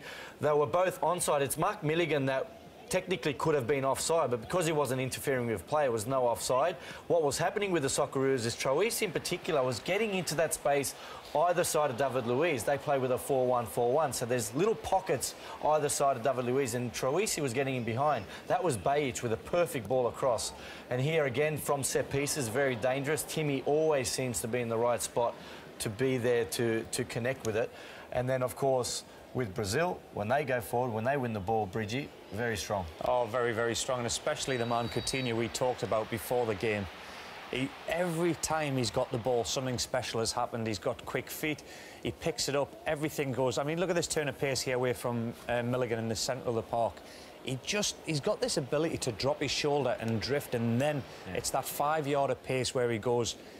When players get tight, and this is what I love, this is like futsal player, but it's on a big field. He's just quick. Yeah. He knows where to go. And once he's done his job, he shifts the ball. It's that transition moments, the counter-attack. They've looked very, very strong. And David Luiz has been playing in that central midfield, but like Drilla was saying, the Socceroos have got to try and get that space either side of them, because they have done very well since they went one behind. Yeah, and that's been the exact situation where these little balls in there. You see David Luiz, it's a 4-1-4-1. He comes out of that pocket, and then there it is, Troisi. Maybe just play Timmy Cahill. You can see Timmy Cahill there. He's pointing for a player to me. Maybe a little bit of rush of the head and went for the shot, but Timmy Cahill, another good chance. So we've had a good account of ourselves. Again, Brazil, when they attack. Just watch this when they pack. This is Rafinha. Look at the run from the full-back. He's made a 30-yard run around the back. We call that an overlap. That's the full-back seeing that the player's in a one-on-one situation. He's making that run around the back to make it a 2v1. Yeah. That's how you work for your team. That's what the Brazilian full-backs over the years have been renowned for. Cafu, Carlos, and Rafinha, we saw there, did exactly that. Boys, how difficult, as former players, is it to recalibrate after a moment like that? An insane moment, 12 seconds into a match. It's not a good feeling. I mean, some of the guys are probably still pulling up their socks and just adjusting their jersey, and you've already considered a goal. But what has impressed me is that the reaction was straight away, got on the ball. There were moments there where Brazil started to dictate, but we were able to create our chances. Bridgie said it. Either side of David Luiz, there's pockets there where Troisi's been getting on the ball, then player forward Bajic with a couple of balls inside. I think in the second half, what I'd love to see is really give it a go and try and be attacking and try and get a goal. Can those moments, Bridgie, translate into goals? Oh, without a shadow of doubt. We've just seen a highlights package there. We have had chances, the Socceroos. So there's every opportunity. It was, we talked about before the game, the defensive frailties came into question after 12 seconds yet again, playing out. It happened against Japan in the qualifiers. We're trying to play out when it's not on. So if that situation arises again, you learn from it and we go again, but we get back in this game. 1-0 the score at half-time. When we come back, the second half from the MCG.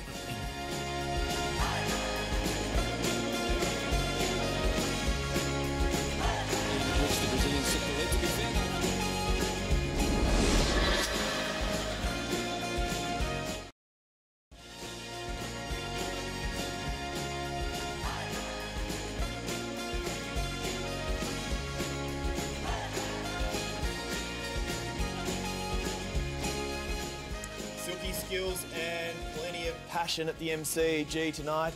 Brazil lead after that moment of madness. Can the Socceroos get reward for effort, do you think, Trilla? I think they can. I would love to see the Socceroos come out and be a little bit more aggressive, really take it to Brazil. It's an opportunity to see and test themselves against the best. They've been very good in the first half after conceding that very early goal, but just a little bit more aggressive, move the ball a little bit quicker, get into the pockets a little bit more, play forward quicker, and I think we can get a goal in the second half. I'm just looking forward to seeing Coutinho again second half. I was mesmerised first half. His movement, his class on the ball, and we get to see him again coming out for the second half. Let's find out what the Socceroos have in store for us and rejoin your commentators, Andy Harper and also Simon Hill. Had the Socceroos watched in that Asian World Cup qualifier against Saudi Arabia. And that man in particular, Philippe Coutinho, has been outstanding. As for the Australians, well, they didn't have a single shot on goal, on target in that 6-0 hammering to Brazil in Brasilia back in 2013. They're still without a shot on target tonight. A couple of sighters from outside the box, one from James Troisi. But by and large, they did recover reasonably well from the concession of that early goal after just 12 seconds when Bailey Wright got it oh so wrong. So no changes for the moment. Just to repeat the words of the boys at half-time, Danny Vukovic did go through a pretty extensive limbering up routine during the break. Wonder whether we might see him for his international debut. Maybe Aiden Hrustic, the young winger from Groningen. All that for the future. Brazil getting us back underway in the blue jerseys. And another really stern test to come over the next 3/4 of an hour for the Australians, Andy Harper. Yeah, sure will be, Simon. It was that and more in the first half. And Australia's most recent internationals have told a story of better second half than first. And if they can continue along that trajectory, which is going to be a requirement, then they might spook Brazil. But that, of course, would mean that Brazil don't find another couple of gears, which, of course, we know they've got.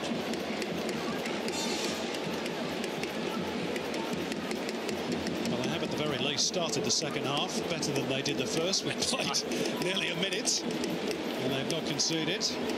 And this is Thiago Silva. Rafinha. Sainsbury to tidy up. Bailey Wright, David Lewis applying pressure. He's just too strong for Milligan, who, to his credit, gets back goal side and scoops it out for a throw. Rafinha to take, another one from Bayern Munich, just his 4th cap.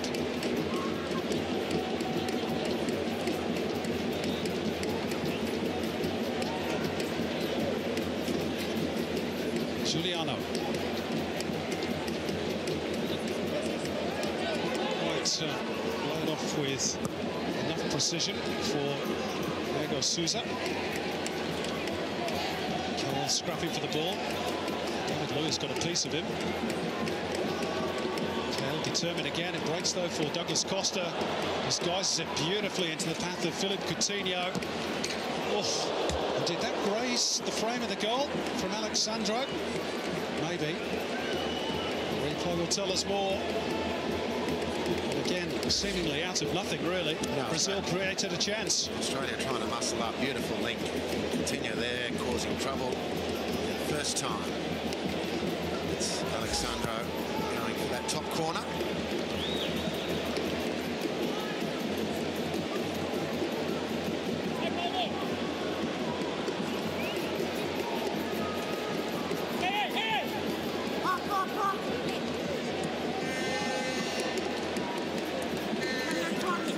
Rafinha. Backheel from Paulinho, which Lewis did read. Troisi tracking his man. Paulinho had a rather unhappy spell in the Premier League with Tottenham, but certainly proved his worth for Guangzhou Evergrande. Asian Champions League winner with them already.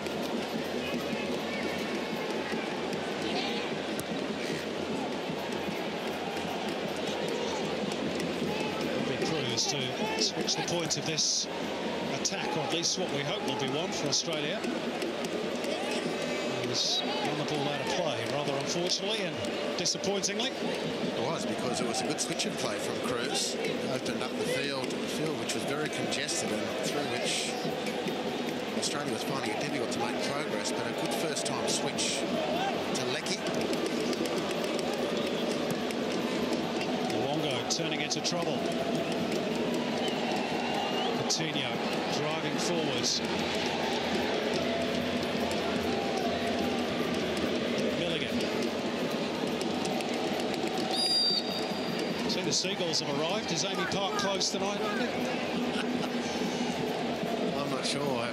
They have, not that it would work in the vast expanses of the MCG, but do they have one of those sonic hawks?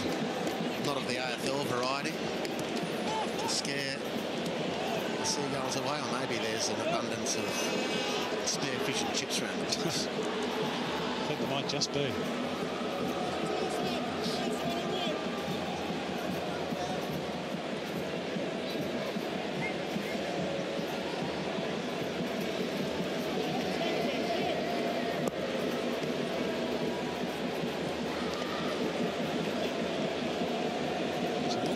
Really for Milos Degenek, and all he could do was turn the ball over.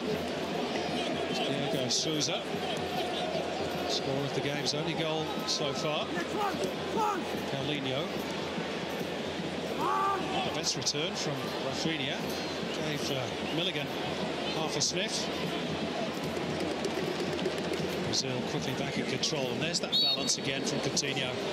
Really, all Degenek could do was just grab a hold of his shirt. There's the hawk ending. Just a little bit worse for wear, isn't it? A bit ragged, isn't it? Needs a little bit more life in it, you'd have thought. Heavily outnumbered. So the Seagulls have taken a piece of that as well. Douglas Costa waiting for the ball to drop. So too Diego Souza, who had the effort on goal, which was charged down.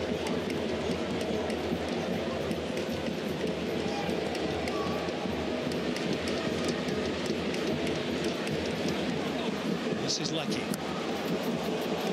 Nice little sleight of foot to get rid of his opponent. And Cruz, good position this for the Roos. Thiago Silva meets it in the near post. Just a ripple of excitement amongst the home fans.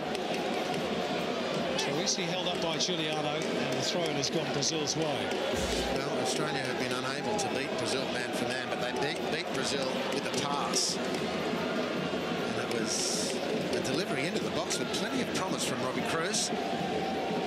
Couldn't get past Thiago Silva. Timmy Cahill, you would have fancied his chances. All gotten past Thiago Silva. There's been a long line of teams at club and international level who've said if only we could have got the ball past Thiago Silva.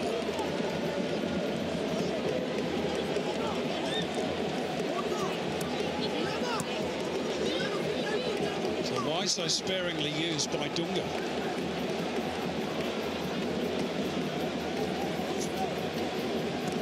Anyway, back in favour under Tite. Here's Milligan.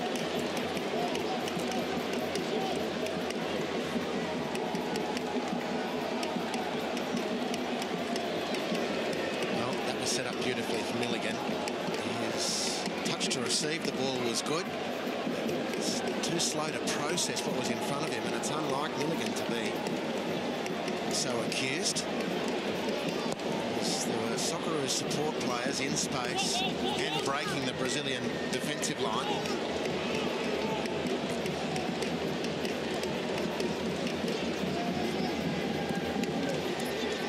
Jamie McLaren and Aiden Frustich being put through their paces on the sidelines. Potentially Australia's first changes. It'll be a debut for one and just a third cap for the other, if that eventuates. Here's Luongo, just waiting for the ball to run across his body, and David Luiz was too quick. Shifted out quickly towards the left by Giuliano. Alexandro pushing forward. Douglas Costa, little step over. Flies it across the face. Bajic has to deal with it. He does.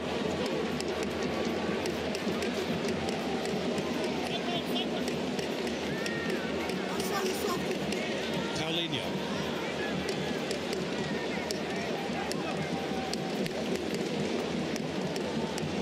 Rafinha. For David Luiz.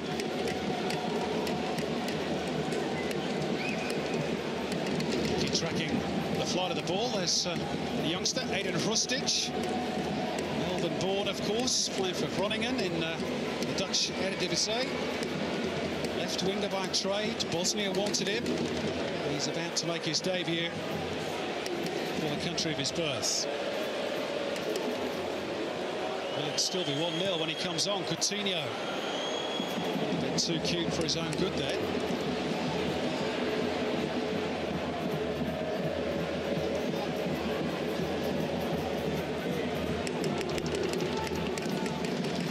Forwards, Troisi trying to protect him, but gee, David Luiz is a beast, isn't he? He's been really brilliant. James Troisi thought he'd done everything right there. Luiz, the umpteenth time tonight, disrupts the Australian attack. I mean, the two players on the ball now, Coutinho.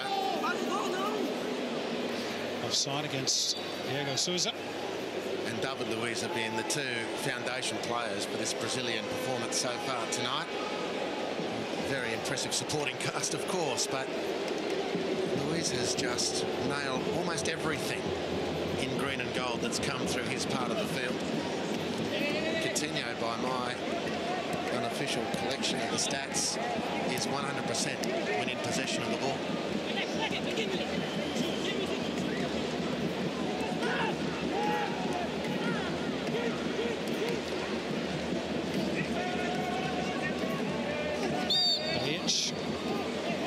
Challenge would be high by Rafinha. Here is the triple change. Bench Postecoglou, in fact, just not yet. Jamie McLaren still going through some last-minute instructions, so they'll delay until the next break in play. Heavy Cruz on the ball now. James Troisi. Let's scoot forward, and Cruz is onside. Australia have had a little bit of joy down that right flank, that combination between Leckie and Cruz. And again, it was Troisi who was the man with the incisive pass. Cruz and Leckie before that did combine well. So the triple change. Leckie to make way for the debutant, Aiden Hrustic.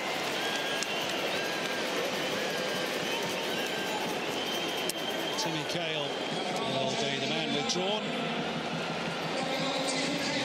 With Jamie McLaren to come on. Mark Milligan gets the captain's armband, and a hug from Cahill on this very trying day for Milligan,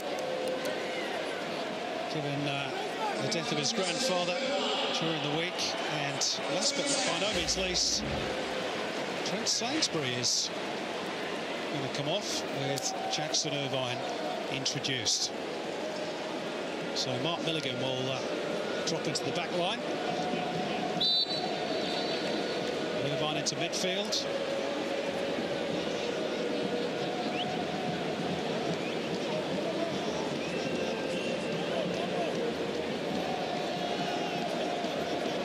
Hrustic on the left.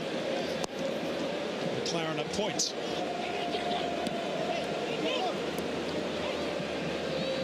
Meantime, Douglas Costa, now Paulinho. Brazil are going to make their first change shortly. Meantime, Coutinho. Slightly overdone. First error for the night. Philip. Coutinho. So here's the first Brazil change. Douglas Costa is going to be withdrawn. And one in his stead is another one of those Brazilians based in Ukraine. He's just blowing the cold out of his hands. I'm sure he must be used to that if he plays in Ukraine, as he does with Shakhtar Donetsk. And he's about to enter the fray for just his 4th cap. This player, Tyson, was a youngster who, back in the day, was compared to Leo Messi. Such were his talents. He's not quite achieved those heady heights. He's 29 now. Interesting to see if he can make those comparisons once again in the final half an hour or so here in Melbourne. Here he is on the ball for his first involvement. Alexandro. Done by Giuliano for Rodrigo Caio.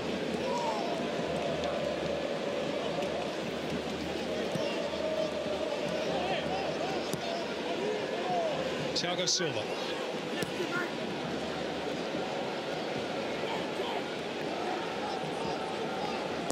Bernie Wright. So going back at a fair old pace. Langerak had to clear it first time. Got good distance. That's a high fault surely by David Lewis on Aziz Bejic. Mark Clattenburg agrees.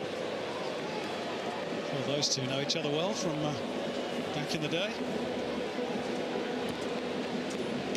Instantly recognisable, isn't he? Yeah, I get more than a passing flashbacks of their great tennis player, Gustavo Kuerten, you remember? Yeah.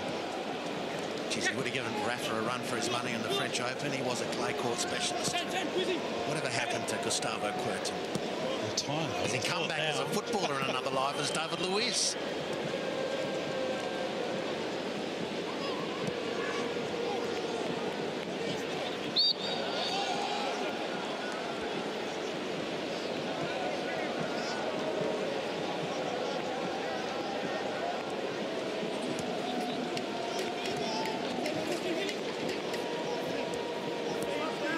Coutinho. He's been the game's outstanding player, along with David Lewis. Giuliano.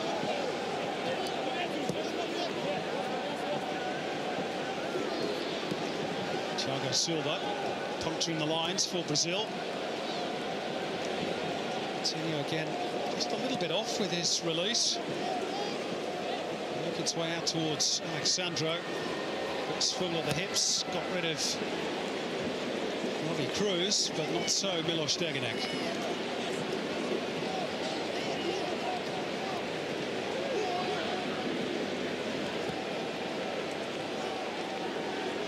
Thiago Silva, little layoff by Coutinho.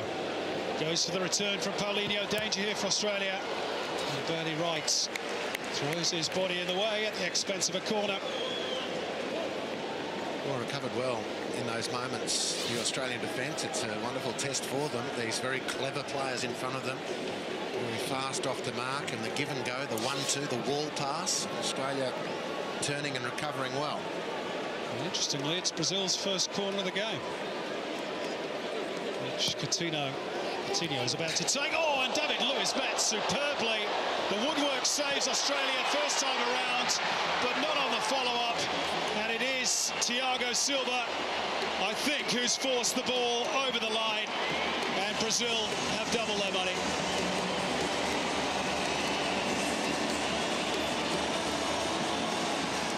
Lewis denied by the frame of the goal, but Thiago Silva wouldn't be denied.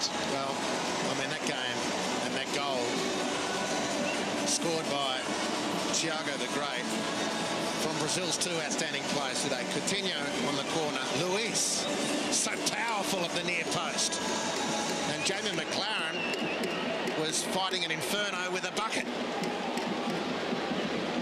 4 against 1's just not fair. He did well in the first instance, David McLaren. Australia couldn't recover. It's going to take a huge effort to deny Thiago Silva from there, and Australia can't do that.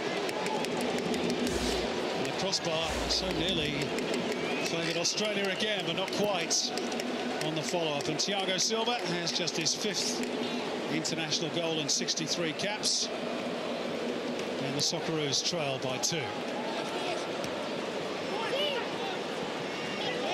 There's a rare thing, a mistake by David Lewis, but McLaren offside. as they look to make some profit from that mistake. Penny for your thoughts, Ange?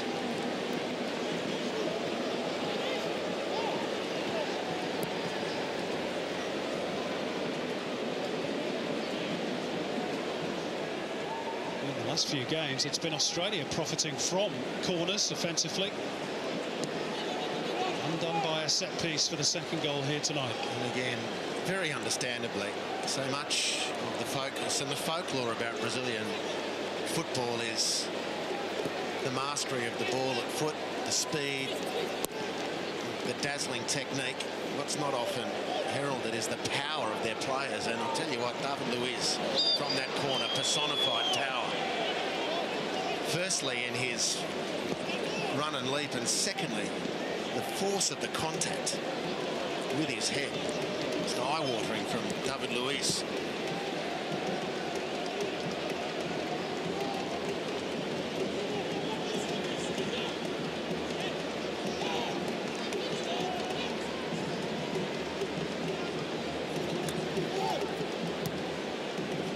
Rafinha, that was a clever touch, wasn't it, by Diego Souza?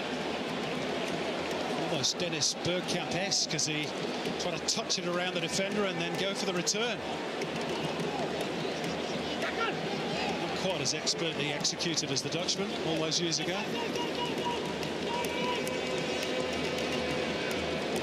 Turned over by Milligan. There's space here for Paulinho, and he's somewhat wasted that.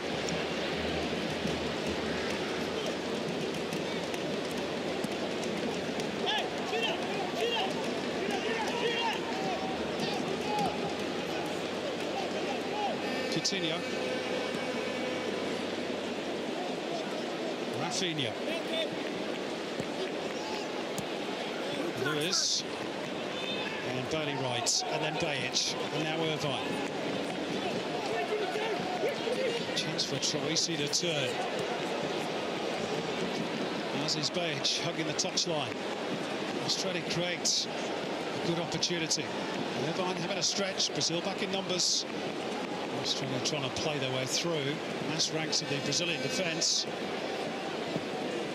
Again, just not quite quick enough in transition when they get those little moments, which are not too often. No, there's just... well, sloppy's not the right word, but just dwelling on the ball too much and Here's the go. Luongo for Cruz. Opted to cross first time. McLaren had gone early. Dwelling on the ball is the symptom. The cause of that is the pressure that Brazil across the field has put on the individual Australian players in the dueling situation, in the one-on-one situation.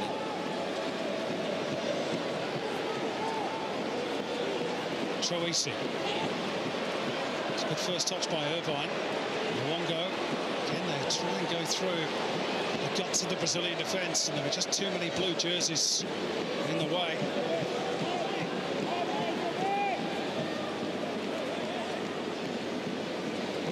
Is it a question, Andy, of wrong decision-making or lack of belief, or just as you hinted at, sloppy? Yeah, I think it starts out with just a little bit of sloppiness. I don't think it's a lack of belief, not with this team. I mean, that is almost sacrilegious. He's playing in Ange Postecoglou's team to lose belief. So I don't think that's the cause.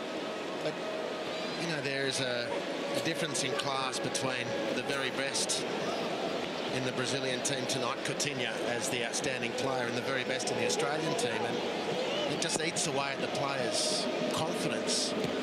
You just take that extra half step, half touch to try and make sure, because you had the ball pinched from your possession, probably by David Luiz or someone like that the last time you got it. So it does force you back into your shell just that little bit. And of course, that then compounds, and you find it difficult sometimes to get out of those situations. Look at this guy striding away now. There he is again, David Luiz. Only the final pass missing. The earlier play was terrific. Another change being ready. We're going to see Willian, the Chelsea flyer, who was so effective against Argentina here on Friday. Australia are getting a bit of joy on the right through Robbie Kruse. That's not a bad ball in either. And they've had a shot on target.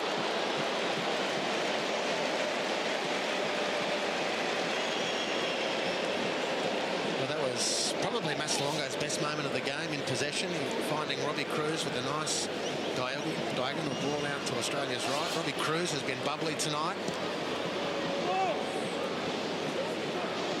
A shot on goal from the debutant.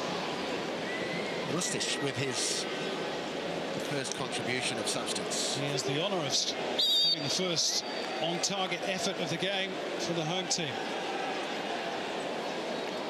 Offside against the Brazilians. They're going to make their second change. Not just yet.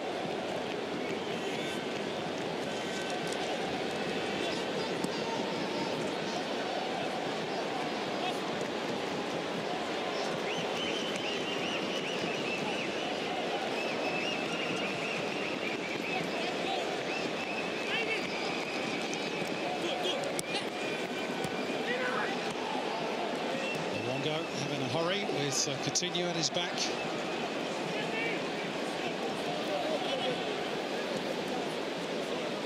Right.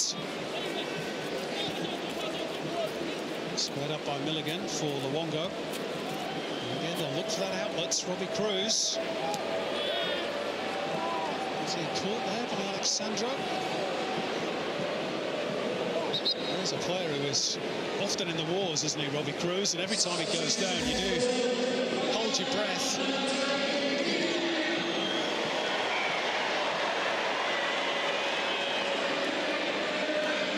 Particularly when he clutches at the knee or the ankle.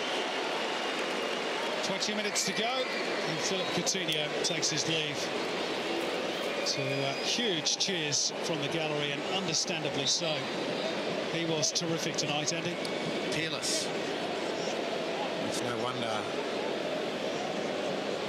the biggest clubs in world football are mentioned in the same dispatches as he, coming up the next transfer window. We'll watch that one with interest. Liverpool fans would argue he's already out one. Well, he is at one of the biggest ones, there's no question, but let's just imagine, crazy as it may seem for the time being, he's sitting watching the likes of Luis Suarez, who was so fantastic at Liverpool, a very big club, and has moved to certainly a more successful club in the recent era in Barcelona. Well, we'll have Champions League football, of course, with Liverpool next year. That's a mistake. Left short of Boney right, and Willian is onto it. Could be a third here. Mitch Langerak prevents Diego Souza from grabbing a second.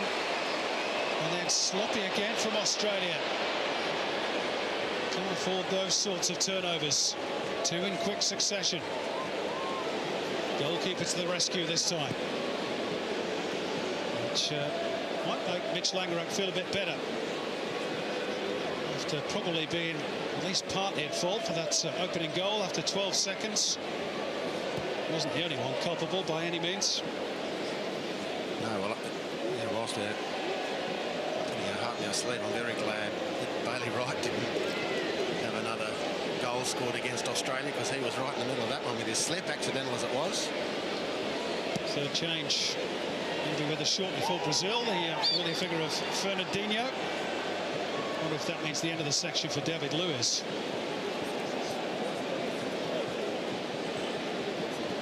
Does indeed. Well, you're almost disappointed, Andy, that we've seen the back of Coutinho and David Luiz, because they have been the game's outstanding players. Combined for the second goal off the corner, even though it was Thiago Silva who scored it, but it was a great game tonight, David Luiz.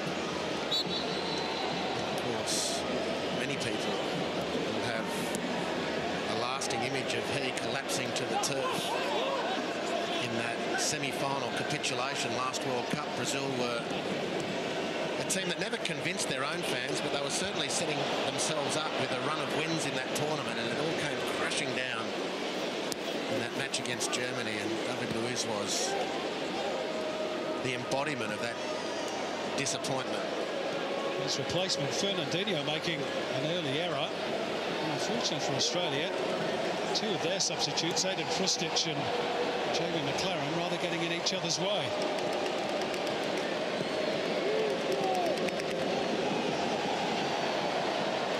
Alexandro. Here goes Tyson, setting off on a run. He's quick. Langerak stands strong. For the second time in the space of a couple of minutes, back in by Alexandro. It's Willian on the far post. Brazil pressing for a third. Then it goes towards Rafinha, and now with Willian.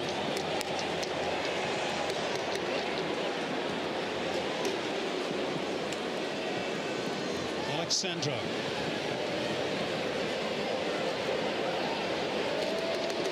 Paulinho. Australia not able to keep hold of the ball. Willian finds the space. Paulinho. It's brilliantly worked. Paulinho's back heel. What a goal. What a team goal. It's Tyson who gets the credit for the finish. But the build-up was simply brilliant from the Seleção. A pleasure to watch, perhaps even for some Australian fans. Tyson makes it 3. What a goal.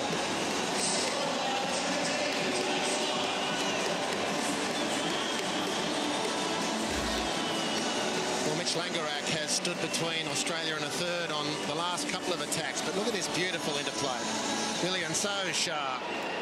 A little jink, a turn to prise open the defence, and then the 1-2. And Paulinho on the end of it, a little bit of a differential in the end. Outside of the right foot. From Paulinho to muscle his way, and then the awareness to put it on a plate for substitute Tyson. 3 clear are the Seleção. What a beauty. And no wonder Tyson was so emotional. It's his first international goal, and it's come at the age of 29. It is the first time Australia have conceded 3 in an international since losing 3-0 to Spain at the 2014 World Cup. The first time they've conceded 3 at home since Turkey back in 2004.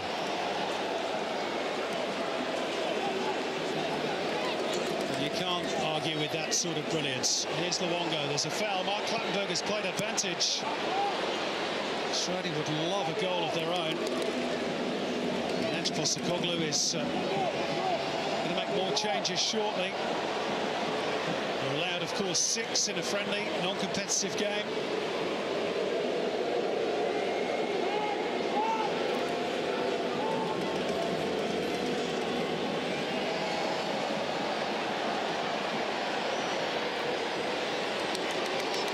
Troisi finding a pocket of space for Luongo.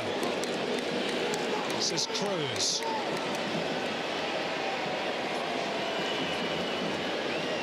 Trying to get around Giuliano. Cruz to clip it in. McLaren won't reach it. Weak clearance by the Seleção. Won't sit for Troisi. And out it goes off Fernandinho. More changes afoot. Thiago Silva to be replaced by another debutant, Jenison, who's had such a fine season in France with the champions there, Monaco. Captain's armband goes to Fernandinho. And Giuliano to be replaced as well by Rodriguinho, the midfielder from Corinthians, who's about to win just his 2nd cap. A personal favourite of Coach Tite. In fact, many feel this guy's only in the squad because of his close links with the coach.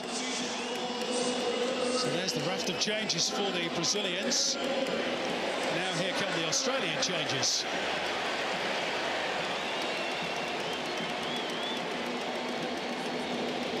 Moy to replace Massimo Luongo. 4th officials having difficulty keeping up, Andy. Dylan McGowan going to come on to make his international debut in place of Bailey Wright. Not perhaps a particularly happy night for the Bristol City defender,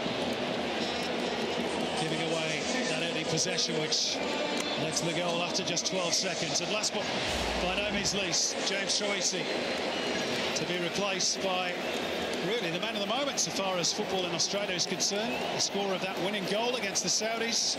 Such a crucial strike last Thursday. Celtics, Tommy Rogic. And there's the crowd, just shy of 50,000. And they've been well entertained today. Yeah, they have. They've seen some very good play from a couple of outstanding Brazilian players. They've seen for themselves an Australian team that was back on its heels after 12 seconds. Australia conceding from their own kickoff 12 seconds into the game. That put Australia back on their heels, but the locals been able to watch their team work diligently to get themselves back in the game. They haven't forced Brazil into a lot of serious defending, but they've had some positive attacks themselves. The Brazilians looking to extend their advantage even further. And Diego Souza is adjudged to have taken a tumble voluntarily. Mark Clattenburg says no foul. Yeah, I think he's pinged him for handball. Didn't think there was anything in the physical exchange.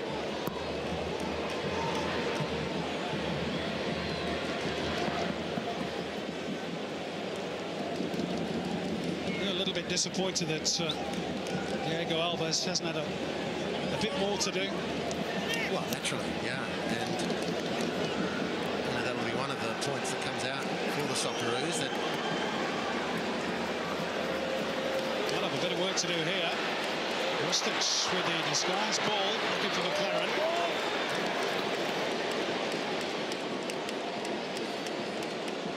They found it very difficult to break away from any of the Brazilian players right across the field.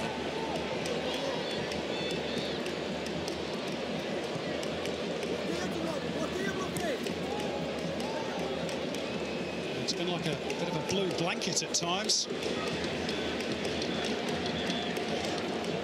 Really insisting that Australia move the ball quickly, and that's been the end result too many times. Fernandinho teeing up Tyson, who's scored already. They were queuing up, waiting for a chance, really. But Aaron Moy has stolen it, and the home fans urge him on. Robbie Cruz on the right, back for Moy.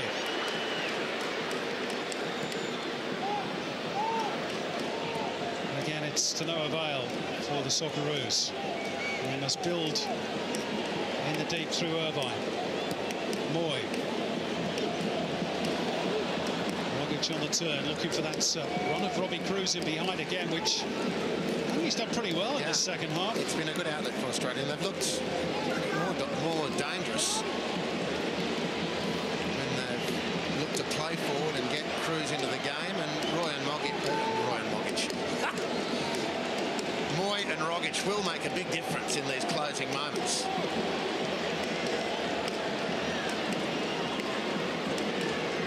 Occasion, no way through for Tommy Rogic. Front forward towards Willian. He did get there briefly ahead of Milligan, who was strong in the challenge. Too good, ultimately, for the Chelsea player.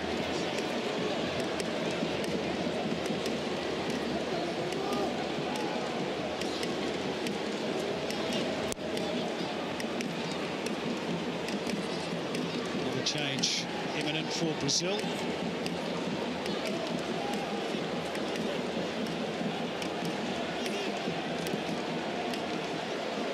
Australia fashion, clear chance. Does that count as a shot, Andy? Well, in the sense that if... Well, he had to save it, didn't he? Alves doesn't pick it up, Australia get on the scoreboard. So, yeah, it's a save. Happy soul. Nato Augusto, one of the Chinese-based Brazilians who plays for Beijing Guoan. He's replacing another, Paulinho, who was heavily involved in that delightful third goal. Excellent contribution.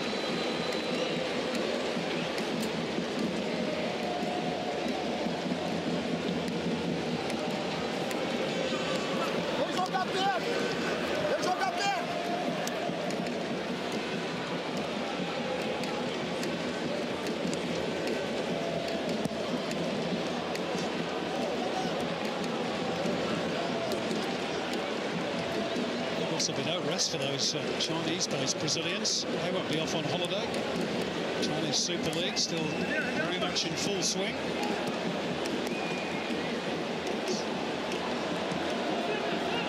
In fact, Paulinho's club, Guangzhou Evergrande, play Ryan McGowan's Huizhou on Saturday. Well, Ryan McGowan will be there, of course. He's off to the Confederations Cup.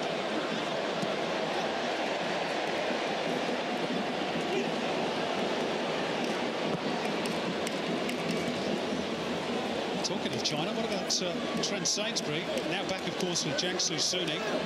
They've just got a new coach, Andy, on Fabio Capello. Nothing else will mean that Trent Sainsbury can continue practicing as Italian. True.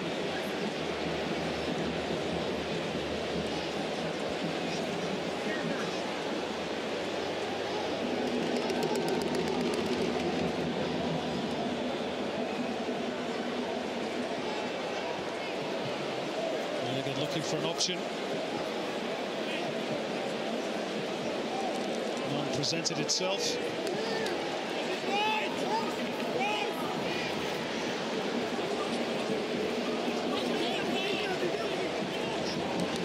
The things that Ange Postecoglou would have been looking for tonight, has he seen it? Well, I think what we've witnessed is purely on tonight's evidence. Depth by comparison. Brazil make 8 changes from their team which plays Argentina. You know, there's no news in this, of course. There's a huge disparity, but the players who've come in to midfield tonight without Aaron Moy and Tommy Rogic haven't been able to really dictate the flow of the game.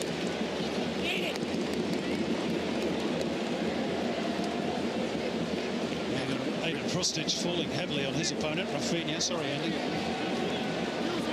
Accidental, but still hurts.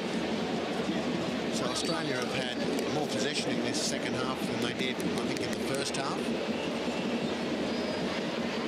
And they've moved with force and promise on a number of occasions without really looking like they've had the final answer. Brazil have had that edging quality throughout. No surprise to hear that. Even since the departure of David Luiz and Philippe Coutinho, which again points to your suggestion of the great depth of Brazilian football. It's always been part of the folklore of Brazil that they can pick 4 first 11s and still win a World Cup. I'm not quite sure if they're in that state at the moment. Doesn't make it easy to be the coach of the national team because the expectations are so huge. Not with a board of 190 million people. That's true. Here's Renato Augusto. And with a couple of games to play in South American qualifying, they are 11 points clear of the next best team, Brazil.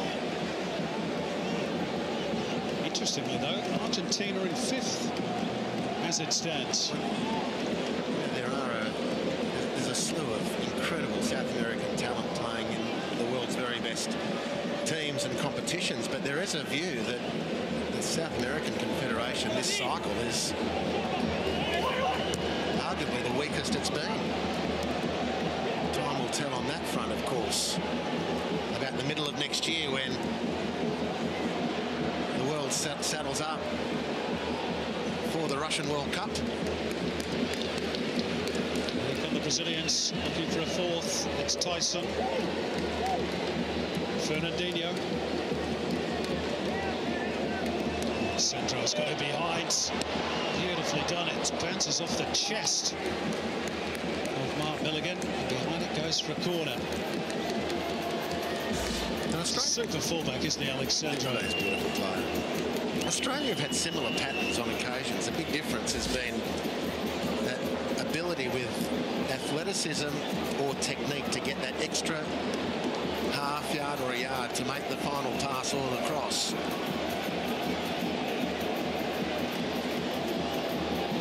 Brazil still making them work. Run and chase. It's Willian. Oh, lovely reverse ball from Tyson. Superb. Mitch Langerak denies Rodriguinho. A 4th goal for Brazil. Still alive for Fernandinho. Down Fernandinho goes. The arm across from Ajdin Hrustic. It's going to be a free kick for the Seleção. But again, they just accelerated through the gears. Just carved Australia up down the right-hand side. Aaron Moy didn't know what had run past him till it was too late. Not for Mitch Langerak, who impressively has made 3 excellent saves to keep Australia. Tyson's free kick. To keep Australia through Renato Augusto. That's right, just from a more troublesome scoreline. So kudos to the Thierry Tiger. Mitch Langerak.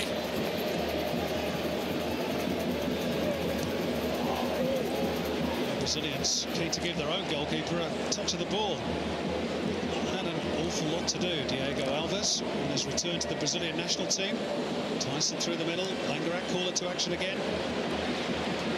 This time with his feet. Equal to it.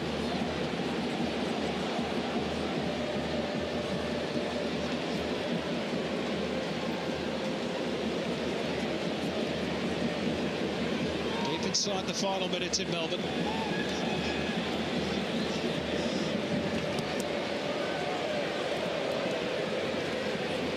And even with some of their more established first teamers, Brazil put on a bit of a show. A near 50,000 crowd. 2 minutes of stoppage time. We're in the first of those now. Disgrace for Australia to lose to this calibre of opposition. I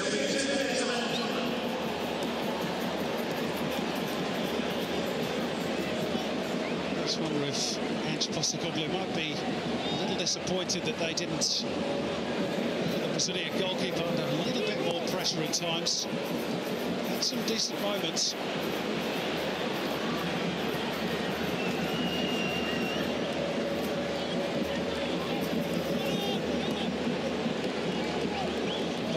Recovered pretty well from that horror start.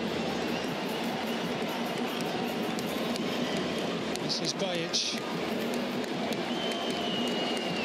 Hrustic. Too far for Irvine. Punched out by Dylan McGowan towards Robbie Cruz. A special moment for him.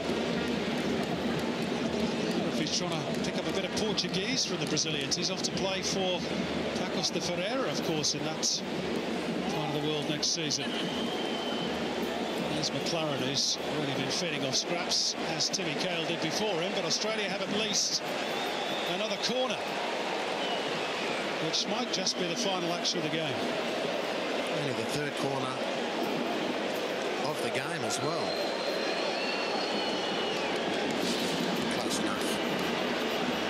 You're only one out. Between friends. So could Australia get on the score sheet here? Moy's delivery. Well, if the Brazilians have anything to do with it. And instead, they might race away and net a 4th. Look at the pace of Willian.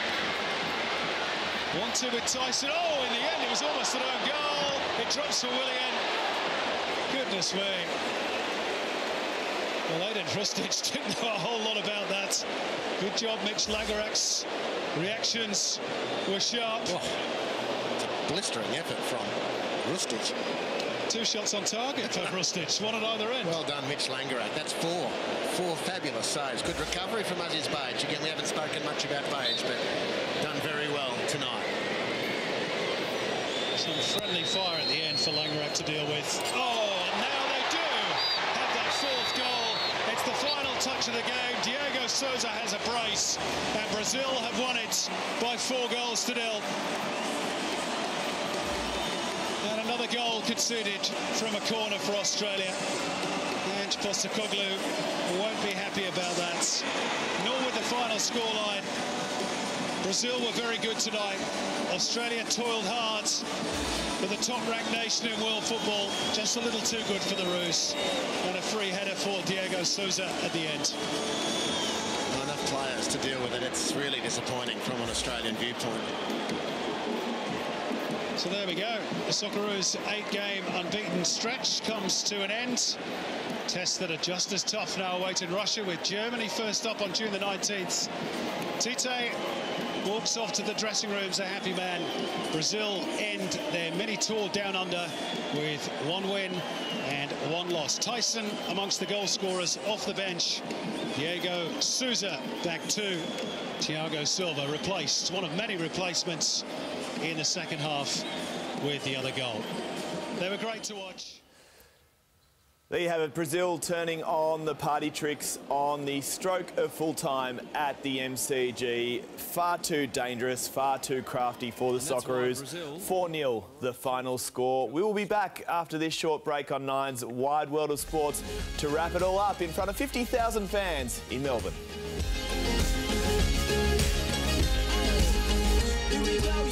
Yesterday is history. Oh, you gotta get through it.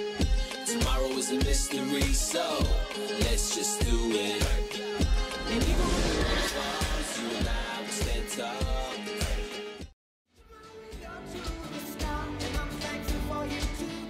We were certainly promised a show at the MCG pre-match, and boy, didn't the visitors, the boys from Brazil, deliver. An emphatic, impressive, amazing 4-0 victory over the Socceroos at the MCG. Even though the goals were scored against our Socceroos, it was a pleasure to watch, David. It certainly was, and there's a reason they're number one. Absolute class. You know, they were able to just control the game, and when they needed to step it up, especially in the box, they just had so much quality. I think we'd be a little bit disappointed that we conceded 2 set-piece goals, because that's something that, you know, against Brazil, that interaction in the box, that kind of stuff, it's very, very difficult to defend against, but against set pieces, we should be better than that. So I think 2 soft goals, but the other stuff, the class from Brazil, excellent.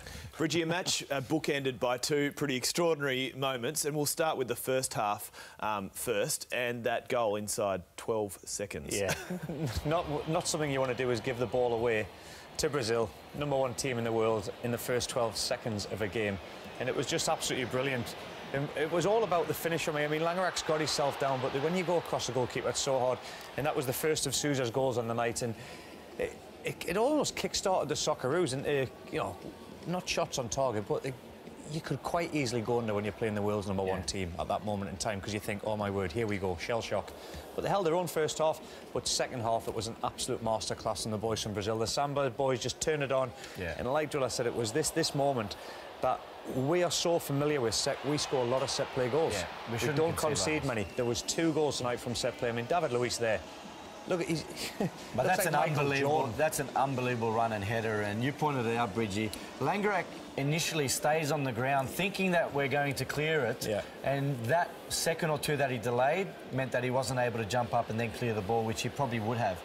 Ristic came on and did a good job. Had a shot there at the right end, and then he had a shot at the wrong end late in the game. But here again, Bailey Wright slips, and look at the transition that they have. William then setting it up. So Langerak actually saved us on at least 4 or 5. Well, there was questions on the first goal, not getting down to save it bottom with his right hand that went under him. There's questions for the set play because he didn't get up quick enough. Yeah. But I'll tell you what, the rest of the night, and the rest of the saves that he had to make, 5 or 6 saves, was absolutely outstanding. Yeah. But again, it comes back. I call this, you know, the tiki-taka Brazil. Yeah. It's absolutely pure class. And Tyson just read at the right moment in time when Paulinho played that little back heel. But it's just this, look, little 1-2 touches, passing, movement. He reacts here now quickest, and that is a lovely finish. Well, look at the numbers: 1, 2, 3, 4, 5, 6 Aussie players against 3 or 4. Well, look at this line. Able to interact. Look at this defensive line here. There's 9 in the line there. Well, that's what happens, Bridgie, when you know and you're getting scared because there's so much danger around you that you just start dropping and dropping and dropping. But it's very rare that you see a line like that of 8 or 9 players just waiting for This is the shot you're on about here. Yeah, so this is the transition, Bridgie. Look how quick they go. Then they play a 1-2. And Ristic, he's doing a job to get back, and that would have been so unfortunate if he scored past his own keeper in that fashion. But as it turned out, then another set piece and another free header. So again, this was Souza, a lovely leap, a great header, and that's why they are world's #1. They've put on a show tonight and outclassed the Socceroos in all areas, I would say. And it's great because the viewing public of Austria, we've got to see the world's best team on our shows. It's not the result you want to see, but it was a pleasure to watch. Well, an extension of that, the Socceroos are on a plane Wednesday morning to the Confederations Cup. The scoreboard doesn't look great, 4-0, but what can they take out of tonight's performance? I thought in the first half they had moments there where they were getting in between the lines, especially on either side of David Luiz. But in the second half, they also need to know that this is a big step up in class. They're going to be playing the likes of Germany and Chile, especially Germany, even though they've rotated their squad a little bit, but that's the kind of quality they're going to come up against. So it's a great lesson. They'll learn a lot from that tonight, and they'll only get better for it. All right, well, Saturday night is netball night here on Channel 9, and it is the Suncorp Super Netball Grand Final between the Lightning and the Giants. It promises to be a great night. There's just one game to go. The first ever Suncorp Super Netball Grand Final. Live from Brisbane, the Sunshine Coast Lightning and the Giants collide in prime time on 9. The entire season comes down to this. Who will be the very first Suncorp Super Netball champion? Saturday, 7 o'clock, live and free on 9. Indeed, so much to look forward to here on Nine's Wide World of Sports, and of course the road to Russia continues right here. You don't want to miss it. We've got Thailand coming up and Japan. Two big games, and we need results. Well, the Confeds Cup is a great tournament to be involved in, but it's all about the World Cup qualification. That's what we want to be. Socceroos are on track. 2 massive games after the Confeds, and I can see the Japan and Thailand games have been massive. They will be. Boys, as always, thanks so much for joining us. Thanks, mate. It's been another memorable night for the Socceroos and for the soccer community at large as well. And thank you for your company tonight on Nine's Wide World of Sports. A reminder, that netball final Saturday night right here. We hope you can join us. Brazil 4, Australia 0 at the MCG.